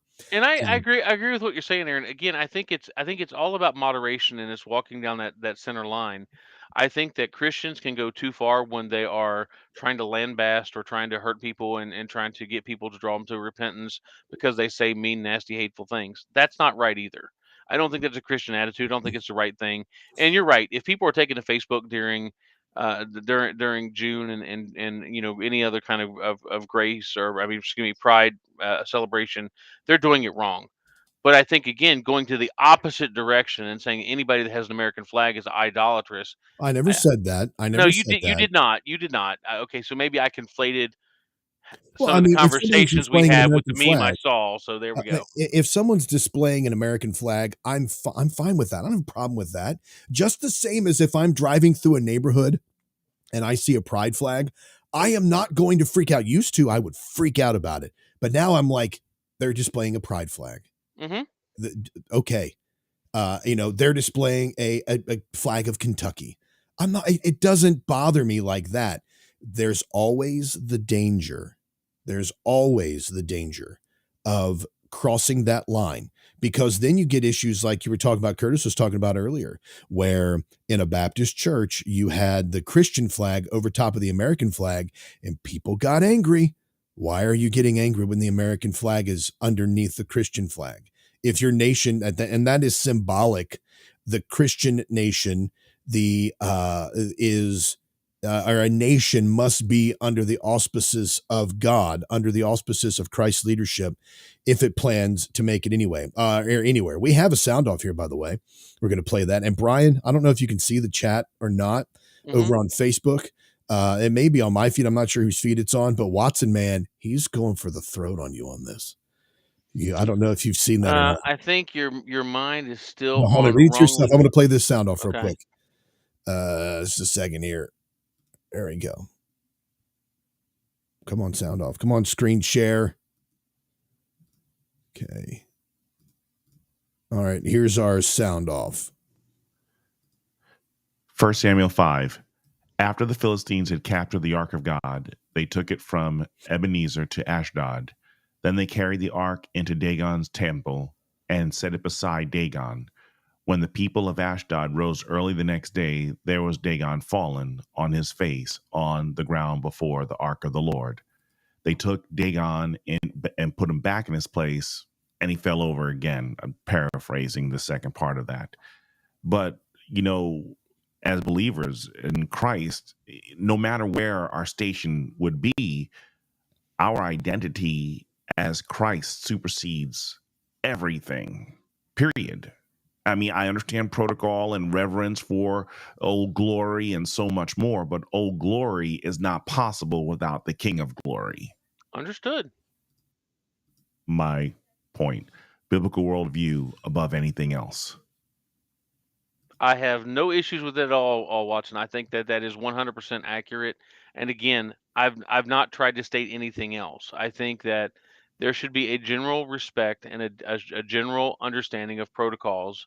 But again, I don't want anybody to think that I'm going over and above this super hyper patriotic. I'm just in love with Trump. I liked what President Trump did. I liked his policies about making America first. I could care less about his personal proclivities. I could care less about his personal life.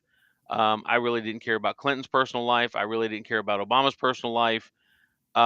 Their decisions that affected our country overall were what I was concerned about. And I still state the same way. And whether you're talking about money going to, I'm like, and I think Curtis made the statement in here about getting rid of all foreign aid. I'm okay with that. I think anytime that the federal government from from America gives out money while you've got people in this country that are in need, or you're taxing other people in this country to the point where you're hurting us so that you can give to other people, I have a major problem with that. I just do. So Yeah. All right. Let's hold on for me just a second. Okay. Watson needs to read the Bible. That's it. Watson needs to do an audio Bible. That's what we need to do, Watson. You and I need to collaborate on doing an audio Bible. So here we'll move on from this because I don't want to lose everybody on this. And you can continue to talk about it in the chat as well. Leave a sound off if you would like to by going to breakdradio.com. I was hoping that we would have one here real quick. That somebody called me and left a voicemail. I was hoping that they would call and do a sound off, but I'm going to play this real quick before we do move on, Brian. Here's the voicemail. Let me turn this on speaker. Oh, hold on. Where did it go? It's supposed to. Oh, here we go. Hold on a second. Here we go. Ah, come on. Just let Reverend Brian Jackson know that Reverend Joseph Parker says he's wrong. Thank you. That's man, okay. man. Reverend Joseph Barker has the right to be wrong too. It's okay. So here we go. What am I wrong on? I'm not sure what I can't remember exactly what he called. He called at 10:59. So at the end of last hour, whatever we were talking about there is what you're wrong about. I had the Jewel story in this segment that I had titled "Why is everybody?" Or I'm sorry, entitled "People Are Just A-holes." That was the title of this segment. So this story is. Let's see if there's a video. There was a video that goes along with it. Sometimes these things are so annoying because they'll post up like a video, but it won't be the video that goes with the story. But a mother has faced backlash after revealing that she packs her toddler a meal to eat at a restaurant. Carly Smith, 21. Hey, girl, my dog's down here to say hi. A mother has faced backlash. Okay, so Carly Smith, a 21-year-old mother from Ohio, went viral on TikTok this week when she shared how she gets her 2-year-old son to eat at a restaurant. She says, "Call me cheap, call me whatever, but if you're going out to a restaurant, I'm packing my kid a meal." She began the TikTok, which has since been viewed more than 55,000 times. Smith, who goes by Unbreakable Mama on the app, shared with her viewers that her family gets together for dinner on Friday nights. And but this time was different because they were going to a restaurant. "My son is not getting food out," she said, before explaining why she prefers to pack her son a meal ahead of time. "For one, you want me to pay $6.99 for chicken tenders and fries that my son is going to throw half of it on the floor? You're crazy. Also, whatever I pack is probably going to be healthier than what the restaurant has anyways." The mom then showed the meal she had packed for her toddler, which included a peanut butter and jelly sandwich, cut up banana, mild cheddar cheese cubes, and a chocolate Lara bar stored in a plastic container. "Also, when we get to the restaurant, my child is not waiting for anyone to take his order. He wants to eat now. I can just hand him this and let him go to town. Also, my child is not opinionated. He does not care what he eats. He just wants to eat." Smith added that if her son wants restaurant food, she'll order it. "I usually get him chocolate milk because that's his little takeout treat after he finishes his food. He's usually eating off my plate." While Carly Smith's parenting hack may work for her family, many people in the comments section were outraged that she would deprive her son of restaurant food. Some TikTok users went so far as to claim it was a form of abuse to pack her toddler a meal. Jeez. Just "My stop. brother-in-law's stepfather used to do this to him as abuse," read the top comment under Smith's video. In response, the mother of two wrote back, "No one said I'd do this forever. I even said that if he wanted something off the menu, I would give it to him and share my meal, but he's happy." It's insane that people, first off, would stop to make comments like that on their little keyboard ninjas about the fact that it's child abuse to make your child a meal and take it out. Now, I mean, she's right. Like, you go to these kids' joints and they have like grilled cheese, French fries, and maybe juice or a milk or something like that. And the milk isn't a refillable milk, by the way, because you don't get refills on that kind of stuff. But then people just get angry over this. People get angry over this, and it's like, dude, chill out. It's not abuse. Relax. Of all the things in the world to get angry about, that would be the least of my concerns. If that child is well behaved and that child is content, then shut your pie hole. It doesn't matter. Yeah. I'm trying to find the actual video here, that the original video that she had, but she posted a response to this video. I'm trying to see. Okay. Let me just play the response that she had to this video, to the comment as well, of this gentleman that said that somebody used to do this. Oh my as God. abuse. Okay, baby, we're going out to eat at the fanciest restaurant. All right, mommy's gonna put you here. Oh my God, this menu looks so good. But don't worry, baby. I brought you something special from home. Okay, you're gonna have a can of green beans and your favorite, a raw onion. Hi everyone, how are we doing tonight? I'm gonna be your server. Can I get you started on it? Oh ma'am, I'm so sorry, but you can't bring in outside food. My daughter's allergic. Oh, this is an allergy-free restaurant. What could she possibly be allergic to?